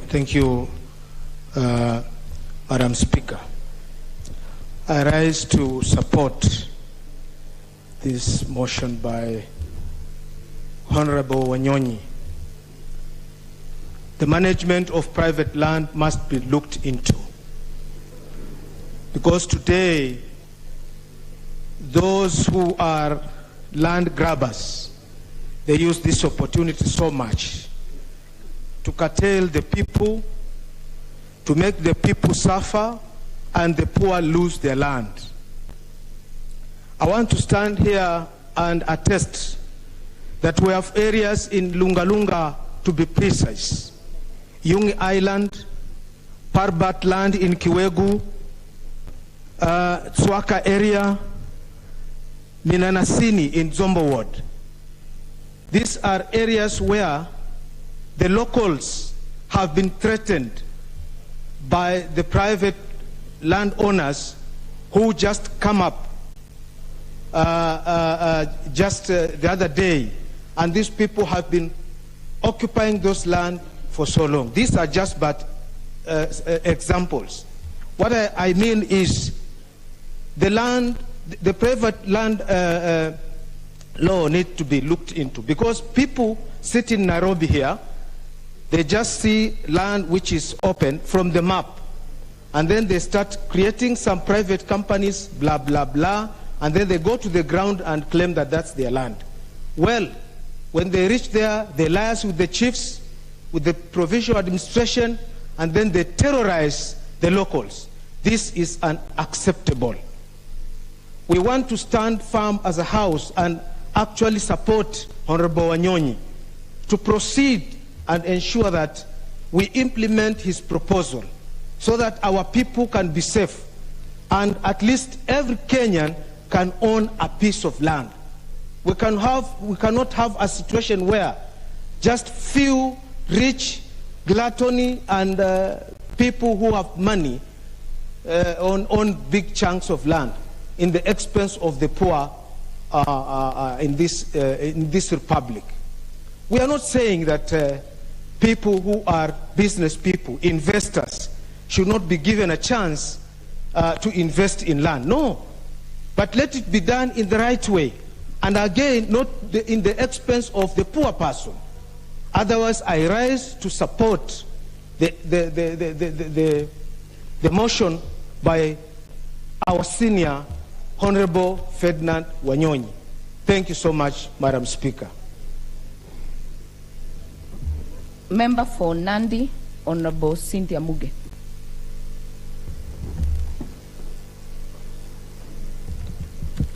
Thank you, Madam Speaker.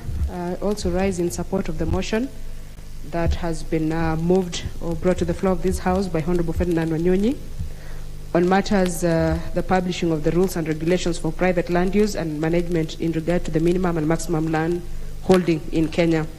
Honorable Speaker, by profession I'm a physical planner, and I happen to have done a lot and actually studied a lot about land use and this fragmentation issue, Honorable Speaker. Honorable Speaker, as it has been clearly put by the Honorable Member, it is evident in this country that land fragmentation has become a thorn, a serious thorn. Honorable Speaker, land fragmentation, especially in areas that used to be agricultural, has actually made sure that the people who used to produce farm produce do not do that anymore, Honorable Speaker.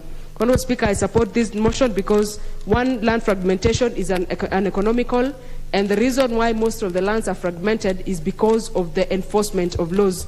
Honorable Speaker, I've always said, not once, not twice, but several times, that the problem that we have in this country is not the rules and regulations, it is not the laws, it is actually enforcement of the laws. Like has been put clearly by the Honorable Member, Ferdinand Wanyonyi, Honorable Speaker, it is up to the government to ensure that it enforces the laws that are in place, the laws that are supposed to ensure that land fragmentation is stopped, especially in places that have been gazetted for specific land uses, places that have been gazetted for purposes of agricultural things, and other places, Honorable Speaker. There are also people who have large chunks of land, Honorable Speaker, in places which should be commercial, places that should have small pieces of land, and people are holding on to them. They're holding on to them, and they're not making any economical use out of them, Honorable Speaker. So I want to say that I support this particular motion to ensure that the Constitution of Kenya, that is Article 68C1, that has been clearly set out in the motion, and the Land Act of 2012, Honorable Speaker, that is Article 159. Also the National Land Policy, Honorable Speaker. Those policies have the regulations that are supposed to be implemented and are actually supposed to be enforced by the government, to ensure that the people of Kenya are able to benefit from the lands that they have. So, Honorable Speaker, I thank and support this motion so that we have implementation of the said laws and regulations provided. Thank you, Madam Speaker.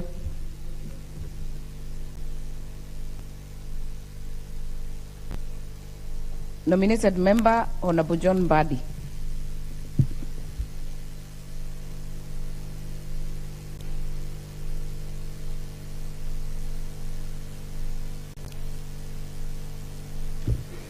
Thank you, Madam Speaker. Madam Speaker, I want to thank you for giving me opportunity to contribute to this motion by the Honorable Ferdinand Wanyonyi.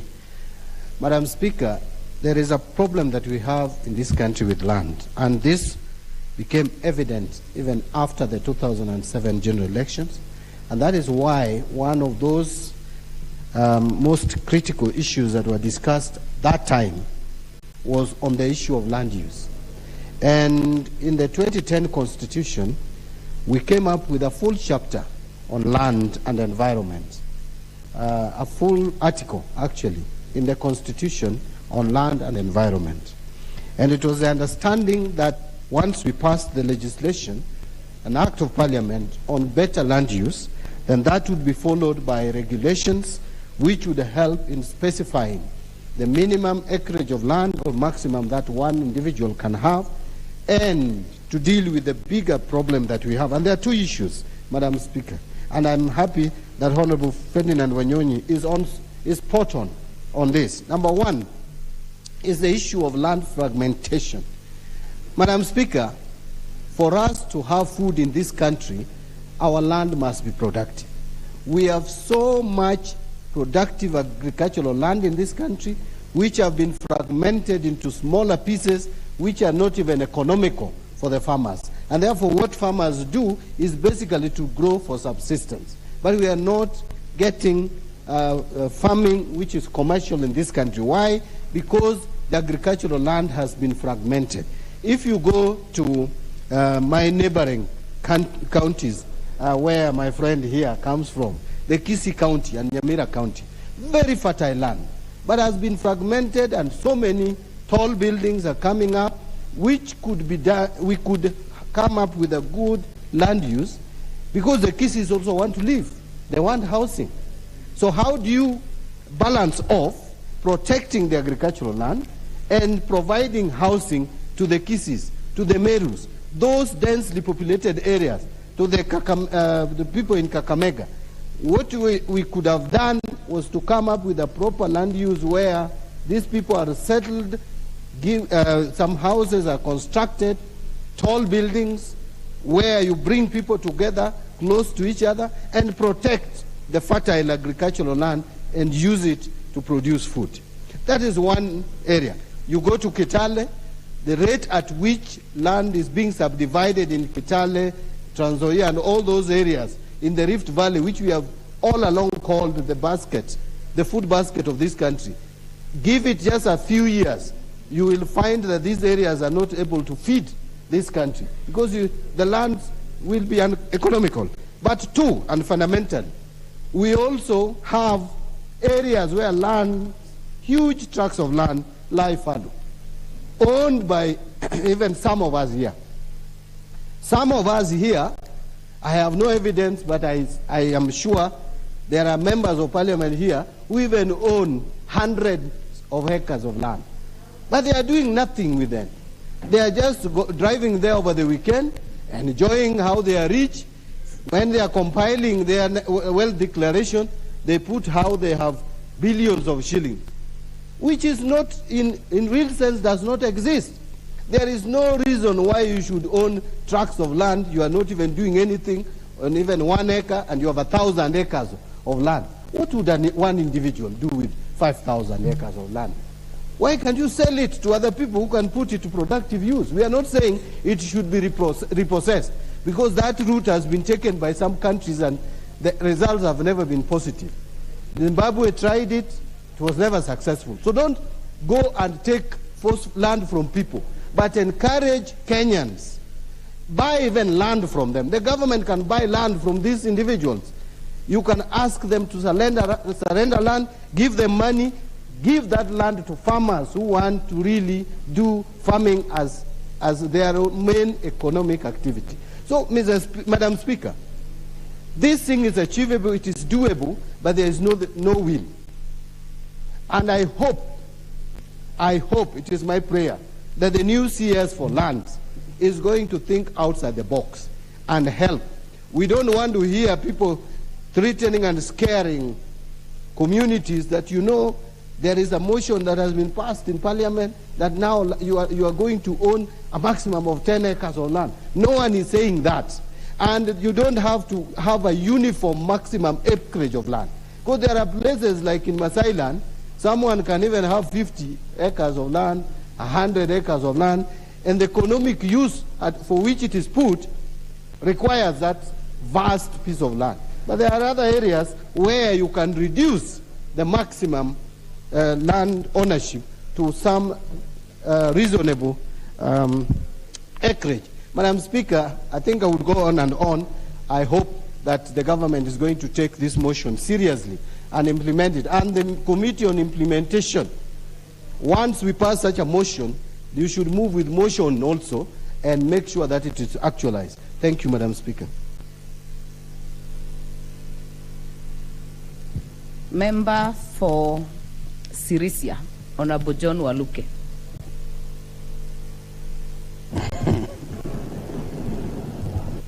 Thank you, Honorable Speaker, for giving me a chance also to speak. I've been away for a very long time, but now I'm back.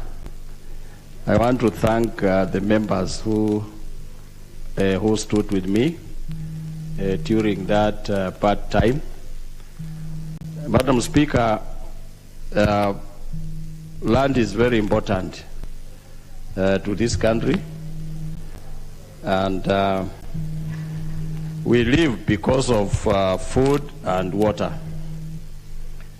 Madam Speaker, many people in this country are starving because of where they live, like our brothers and sisters in Turkana and Northeastern, because there's no rains there, Madam Speaker. But Madam Speaker, I concur with the Honorable Mbati with his contribution that there are people in this country, Madam Speaker, who owns thousands and thousands of acres of land. There's one person, Madam Speaker, in this country who owns 56,000 acres of land. And Madam Speaker, that land is not properly utilized. And it is fertile land, the way I know. And there's a Kenyan even, it was in the papers one time, who buried his mother in 1,000 acres. And Madam Speaker, as a House, I'm supporting this motion that, Madam Speaker, this land these people own in thousands, they did not buy. They just grabbed. They did not buy this land, Madam Speaker, they just grabbed. And we need to pass the laws, Madam Speaker, that if you are not using land, that you own thousands of land and you are not using it, Madam Speaker, either the government should buy that land to give to the people who are needy, who want to use, who can produce food for the country, Madam Speaker, or else they surrender it to the government, because even if they own it, but they not get it in a proper way. So we need to get a method on how we can bring this land back to the people who are needy. People can be brought even from Turkana to own land in Kitale, because this country is for everybody. And they can get food to take to our people there. I support this motion, Madam Speaker. I want to thank Honorable Ferdinand Wanyonyi for coming up with this motion.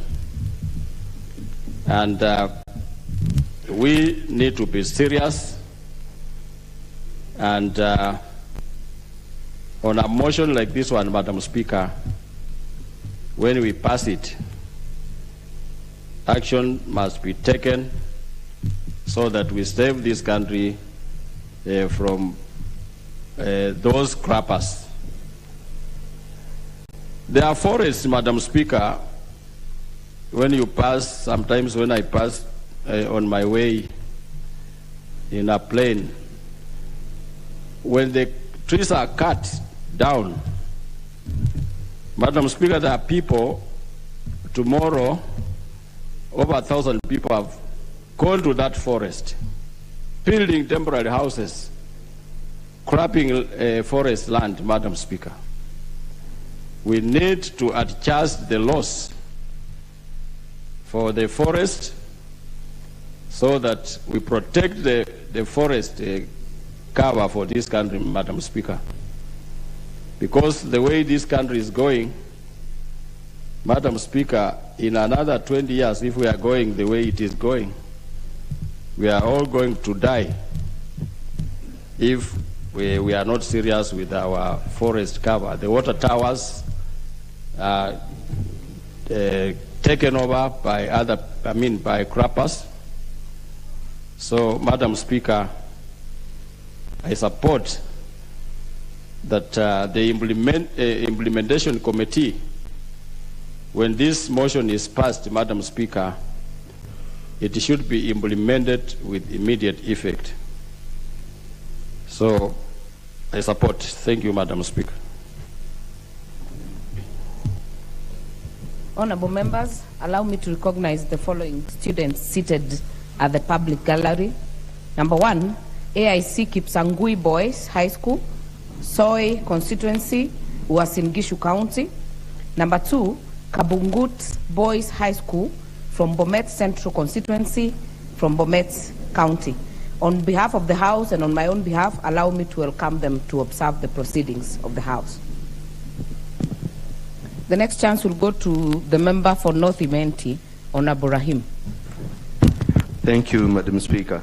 Madam Speaker, I will not say whether I am for this motion or not, because of one reason I have already told Honorable Ferdinand Wanyonyi.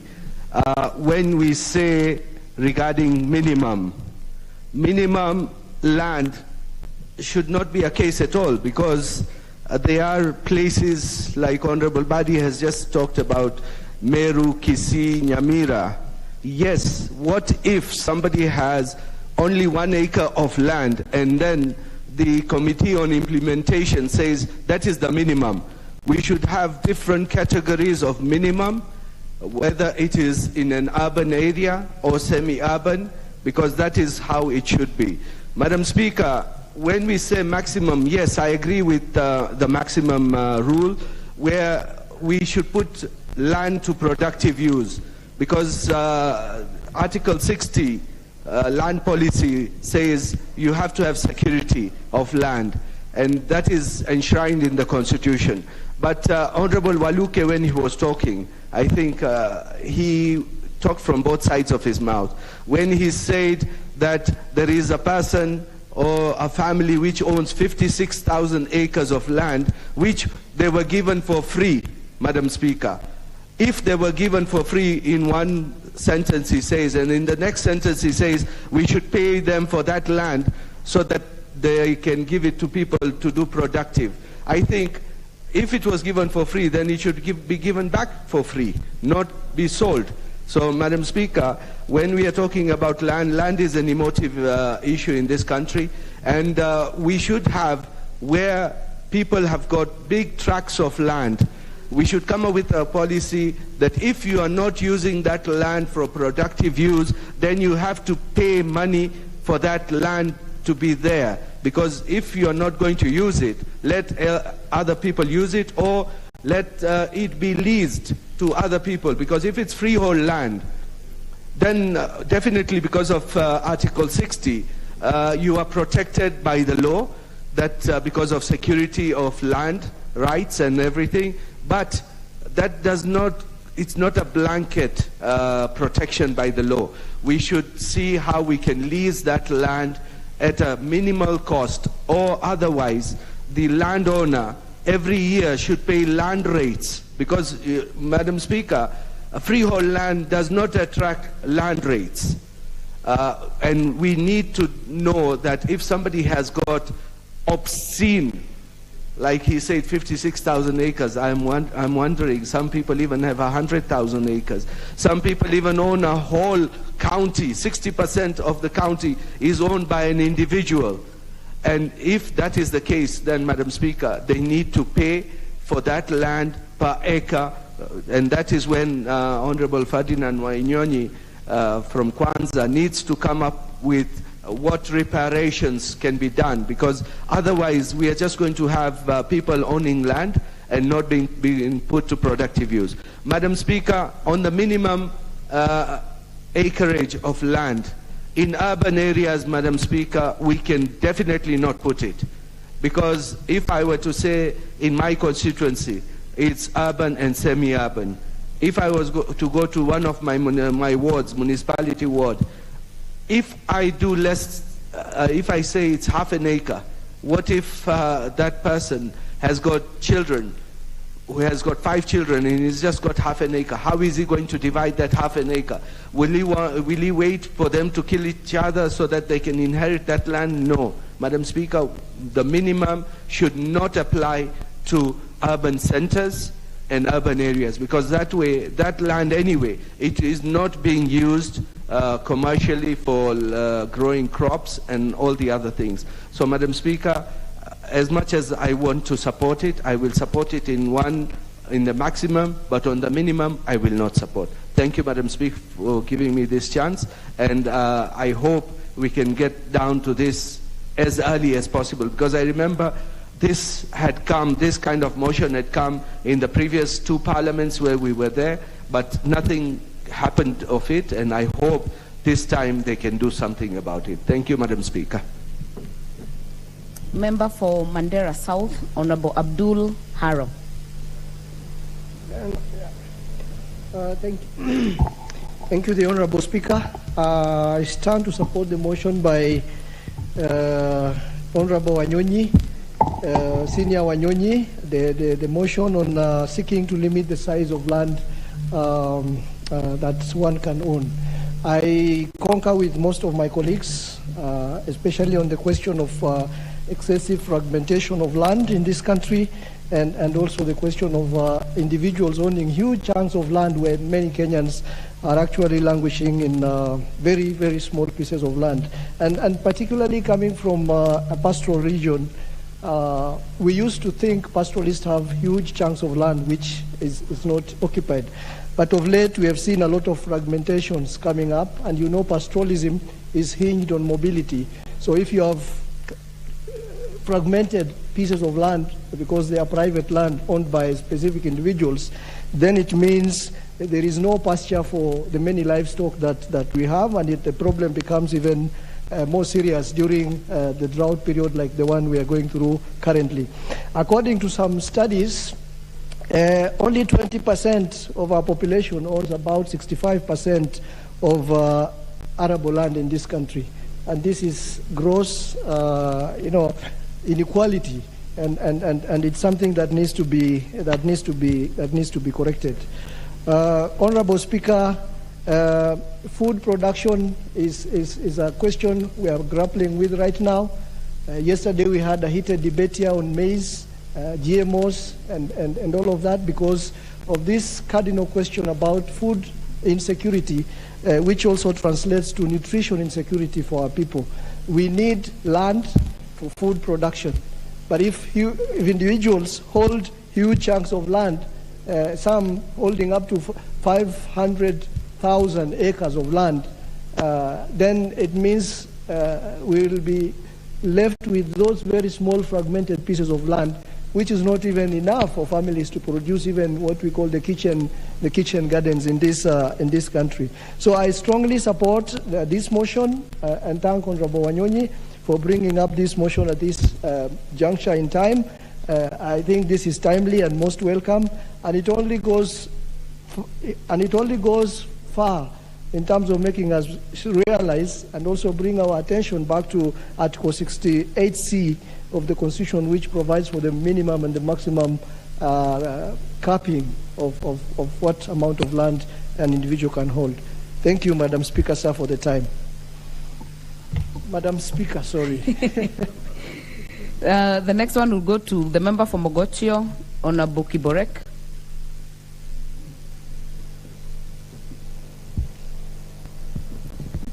Thank you, Madam Speaker. I also stand to support the motion by Honorable Ferdinand Wanyonyi. Madam Speaker, land is a very emotive issue. As it may, we also need to talk about it. It's a discussion that we should have and we should continue having because land is a factor of production. Madam Speaker, the continuous subdivision of lands in rural agricultural land is a big challenge which has been commercialized by business people looking for margin. Madam Speaker, someone buys 100 acres land, agricultural land, and because he might not get the buyer of that 100 acres land, he subdivided the land into maybe a small plots of 50 by 100 and invite many buyers to come and buy the land. The land ended up losing its original purpose, which was an agricultural land. It's become a semi-commercial land without a urban setup because a rural place.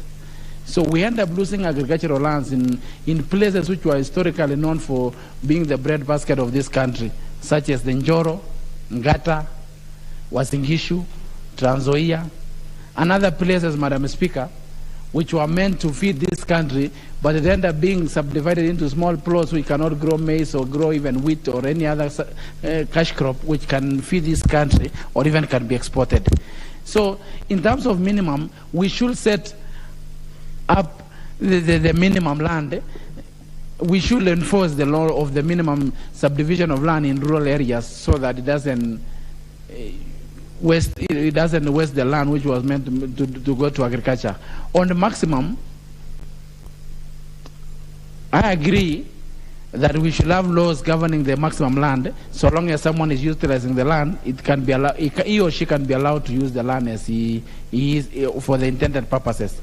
But the problem is that when someone has a big chunk of land and is not being utilized, it ends up not being of any good help to the country or to the person who is owning the land. So in my view, we should tax the land. If someone is not using the land, it should be taxed so that it's become expensive for that person to keep the land and without utilizing the land. So for urban areas, as Honorable Dawood has said, subdivision of land in urban areas should be allowed because it enhances the growth of that urban area, so long as it is done according to the physical plan of that urban area. But for rural areas, I stand to support the motion by Honorable Ferdinand Waititu. Thank you. Wanyonyi, Ferdinand Wanyonyi. Sorry, Madam Speaker. Definitely, the Honorable Waititu is not in this house, but you have corrected yourself. Honorable members, we move to the Honorable Julius Meli, member for Tinderet. Yes. Thank you, Madam Speaker. Madam Speaker, I want first of all to commend Honorable Wanyonyi for bringing up this motion. And Honorable Madam Speaker, this House has dealt with such motions, I think, in the last two parliaments. Madam Speaker, I also want to bring to the attention of the House that at the end of this motion, it will be proper that we develop laws and regulations that will actually put into action the resolutions of the House. Madam Speaker, I want to bring to the attention of the House that there was a time the Ministry of Lands had a soil sampling or soil sample bank.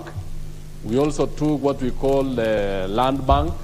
We also had so many issues concerning land. But one of the biggest problems facing this country is actually failure to implement the land laws. We have enough laws in this country that can actually make or have a proper use of our land. You'll realize that some of the best agricultural lands in the country, for example, in Nandi, in Uasin Gishu, in Trans Nzoia, even in Nakuru, at one time, this country was exporting wheat. Even in Narok and many other parts of this country have been subdivided into plots. If you overfly some of these counties, what we used to call the breadbasket counties, you'll realize that they have subdivided into plots of 1 acre, or even a quarter, or even half an acre, which are actually uneconomical. It is my considered opinion, Madam Speaker, that the Committee on Lands and the Ministry of Lands, in consultation with the Ministry of Agriculture, should sit down and actually give a very, very detailed plan on how we can actually consolidate and make use of very productive farms. As some members have just put it, there are certain individuals who own large tracts of land, but they do not have economic use. I do remember one time some members in the European wanted to join the European Union, certain members of Eastern Europe. And before they joined, they were actually supposed to meet certain conditionalities set by the European Union. And one of it was consolidate their farms, also reduce the number of farmers, and make sure that everyone who calls himself a farmer is productive. It is in this country where, because people reside in the rural areas, you'll realize that just because they have their abode there, they have their house, they have whatever in that particular place, they will call themselves farmers. Yet in the real sense, most of them buy unga, or they buy milk, they buy vegetable, and yet they have a large tract of land. So it is good that we sit down and have clear regulations for those who want to live in the villages and have productive use of land, and for those who can actually live in the centers and towns and actually buy the food which is actually gotten cheaply from very progressive farmers. Madam Speaker, you'll realize that if you go to certain areas, such as Uasin Gishu, it is known to be a very productive area for maize, for wheat, and milk. But because of poor land use and poor land tenure system, you can get somebody in the middle of a very productive land selling a quarter of an acre, selling half an acre. Yet the municipality has boundaries, has been delineated. And this is what the county government needs to do. If we don't take action, counties such as Trans Nzoia, Uasin Gishu, Nakuru, Nandi, and all this will just be large slums, will be completely overrun by individuals or what we call land speculators. Very good counties, such as like Kipia and even other parts, which we can do very good range farming, even Kajiado, even Narok. All these we are going to lose them to land speculators and subdivision of land until it is not manageable. So we really need to come out as a house and guide the nation and guide the country on how we are going to use our farms well. Otherwise, Madam Speaker, this is going to cause a crisis in future where the government will be told they are going to import everything like I'm speaking now, we used not to import food from our neighbors, but currently Kenya is now a net market for the region in terms of maize, in terms of beans, in terms of onions, even tomatoes, even potatoes. It is because of this improper use of land. And I think successive governments have tried to solve this issue. But because land is an emotive tissue in this country, everyone else is trying to avoid it. But the best thing is, can we come up with a proper land use policy, land use laws, and implement those laws so that we can save this country from hunger, from starvation, from actually losing a lot of foreign exchange in importing food. We are now importing eggs from Uganda. We are trying to import maize from Tanzania. We are trying to do many other things, even importing border milk from Russia, and even wheat from war-torn countries such as Ukraine. It is actually time for us to take action. I thank you, Madam Speaker. Tinderet. Honorable members, the next is the Honorable John Bandi. I'm told that he has withdrawn from the chamber. So, honorable members, I'll give this opportunity to the Honorable Caleb Hamisi.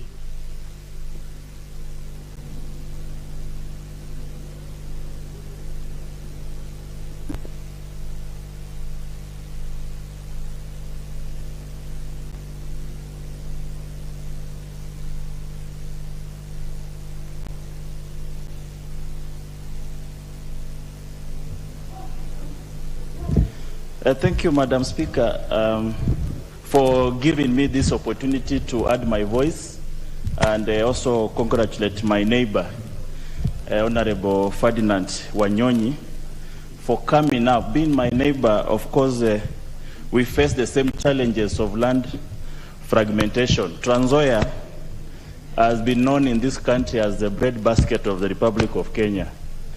You have the basket, but there is no bread inside. Madam Speaker, as emotive as this issue of land is, we should not shy away from putting a stoppage to further fragmentation of land carelessly for the purposes of putting up high-rise commercial building. In Trans Nzoia, for example, the land that was known to be vast, most of the historically white settlers' land that were known for serious maize farming, very serious large-scale maize farming, has now, been full of gated community, that you are turning a fertile arable land into gated community. When we have other areas across the country that are dry, basically they can't, be used for farming activities. Those are the areas that we should use for gated community. If we have a program in this country where we put a stoppage to further fragmentation of land across the country, so that there are areas that we can put aside as for development or residential, and the areas that we can also put aside, and this should be a government policy.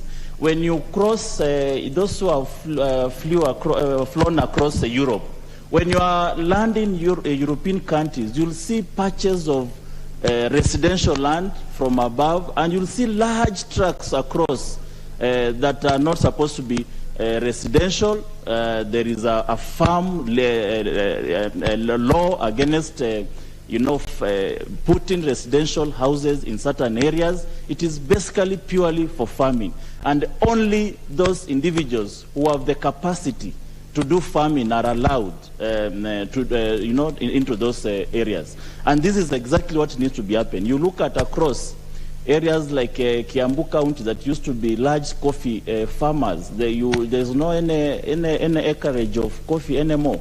You will instead see high-rise. You'll see gated communities where people have excited in putting money, and you see this is areas that have high-intensive capital-intensive ventures that we are basically putting our money into gated communities and making unavailable land that was supposed to be for farming. When we talk about food insecurity in this country, this is as a result of not looking at more of arable farming areas. We need to capacity build our farmers across, whether it is coffee, whether it is tea, whether it is maize, whether it is sugarcane, areas that are perennially meant for farming of certain crops must be protected by the government. We must have a clear legal framework to protect land that is arable.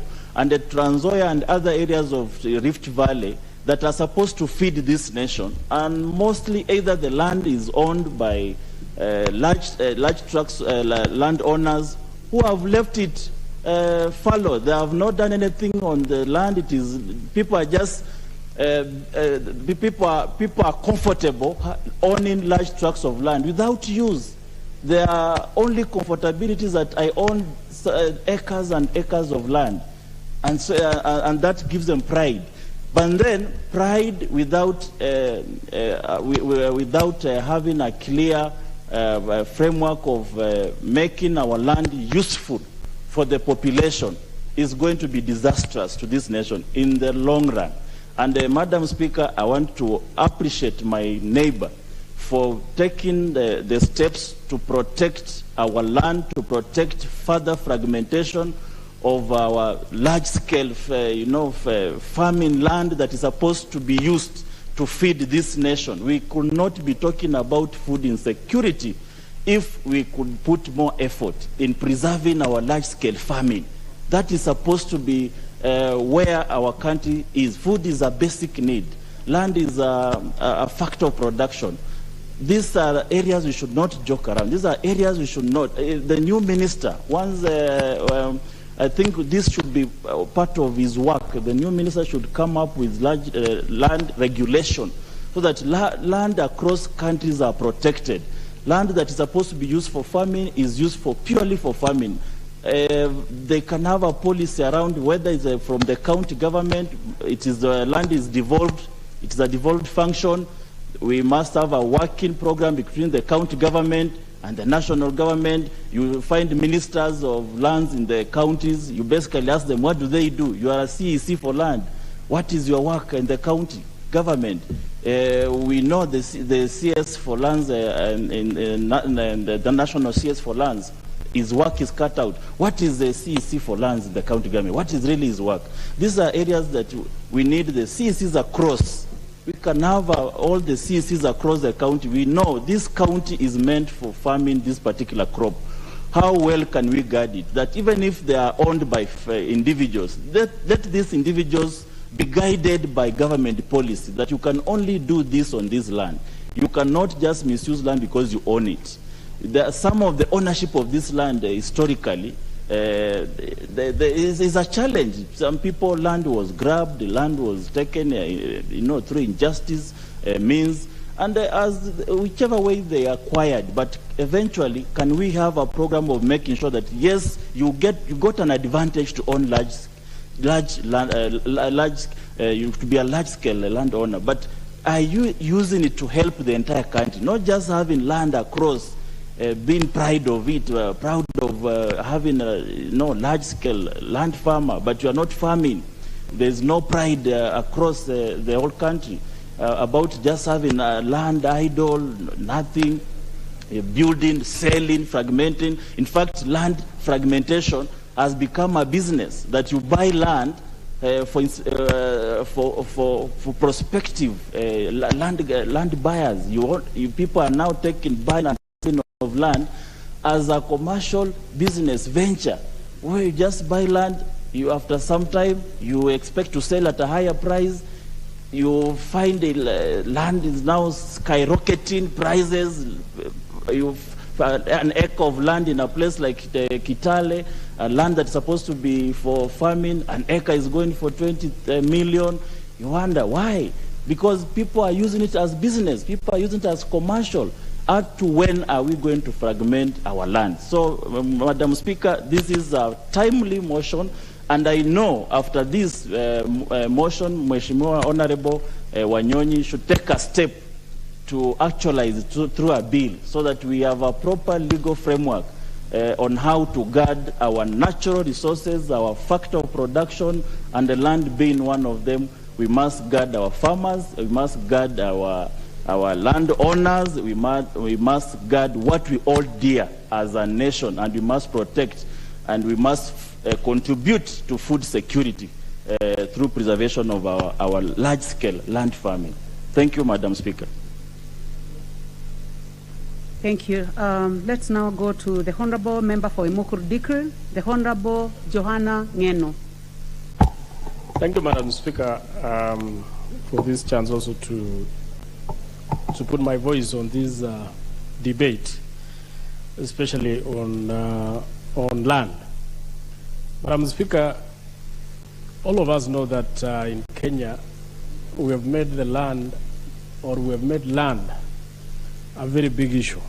So that whenever you're speaking about land, or you are addressing an issue that touches on land, it's usually a very emotive matter. So I think the introduction or the proposal by Mheshimiwa Wanyonyi should be looked at diligently, properly, and actually implemented if it is supposed to address the questions that we normally see about land.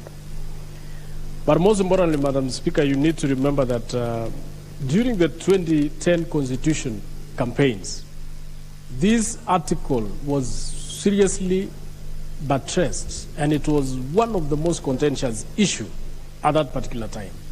And it made more than 4 million people to vote against the 2010 Constitution. Reason being, there was a belief that this Constitution was going to force people to own a certain piece of land. Land beyond 5 acres was declared, or was going to be declared, as an illegality. So, Madam Speaker, I think the committee concerned on this particular implementation of this part of the Constitution should look into it deeply and do proper public participation, so that when it is going to be implemented, it is not going to raise the same emotive issues that did during the 2010 countdown to 2010 Constitution. Madam Speaker, I know the spirit of the Constitution. Actually, the meaning of that article was not meant to prejudice any owner of land, but it was actually meant to give the value to land that was meant to have. Remember, in our country, Madam Speaker, land has several functions in this country, but the most important ones are farming. Most of the people in this country are farmers, including even us. Farming is just part of our lives. Even if you are a teacher, even if you are a lawyer, even if you are an industrialist, you still farm. So, Madam Speaker, one of the major functions of land is farming. But you see, if we subdivide this land, Madam Speaker, into small units, the purpose of farming will not have any meaning, because you cannot farm on a half an acre or a quarter of an acre and expect to get the economical value for that farming, Madam Speaker. So I think the intention of this particular article, Madam Speaker, was to ensure that if we truly want to be farmers in this country, then we need to allow tracts and tracts of land, or we remove certain tracts of land for farming. Madam Speaker, the other purpose of land, or the function of land, is speculation. Just the immediate member who were debating on this matter, Madam Speaker, claimed that our land has been used for speculation wrongly. Madam Speaker, I think it is part of business. Land is also used as an economic value. So people use it for speculations. If they want to make money, it is part of investment. So, Madam Speaker, the fact that the speculations or the cost of land is rising and rising and rising, Madam Speaker, is not a bad thing after all. It is also one way of an economic value to the land. Madam Speaker, land is also used for investments. There are so many people who wouldn't know where to put their money, or the money they have, other than to buy land or to store that money in land, because obviously land appreciates. Land doesn't depreciate, like even the machines. So people normally put their money on land, and especially inheritance for their children, because 20 years after you've bought maybe 1 acre of land, it will cost more than 3 or 4 times during the time maybe when your children will be inheriting that land. So it is not for bad reason. But Madam Speaker, the most important thing that I think needs to be discussed in this particular proposal by Mheshimiwa is that if truly we want to make our country productive, if truly we want to make our land very productive, then we need to find a way that we allow the tracts of land which are meant for farming to remain so. And this one can happen through through rural to urban migration. Madam Speaker, the introduction of affordable housing in this country this year, Madam Speaker, will go a long way in helping actually those people who are living in villages to live in towns and allow the farms in the villages to be used now for the purpose that was intended for. If our land is arable, why would you build houses in those lands? Why would you make each and every part of your family live in every corner? If the land is arable, allow that land to be farmed. Allow that land to be used productively. And if people want to live or want to have houses, allow people to just build a house in a place where you cannot farm, so that you allow the arable part of your farm to be used for farming. So I think, Madam Speaker, the intention of this particular article is not to destroy any ownership of land. It is meant or intended to allow the parts that are arable in this country to be very productive, so that we shall not be crying each and every year of lack of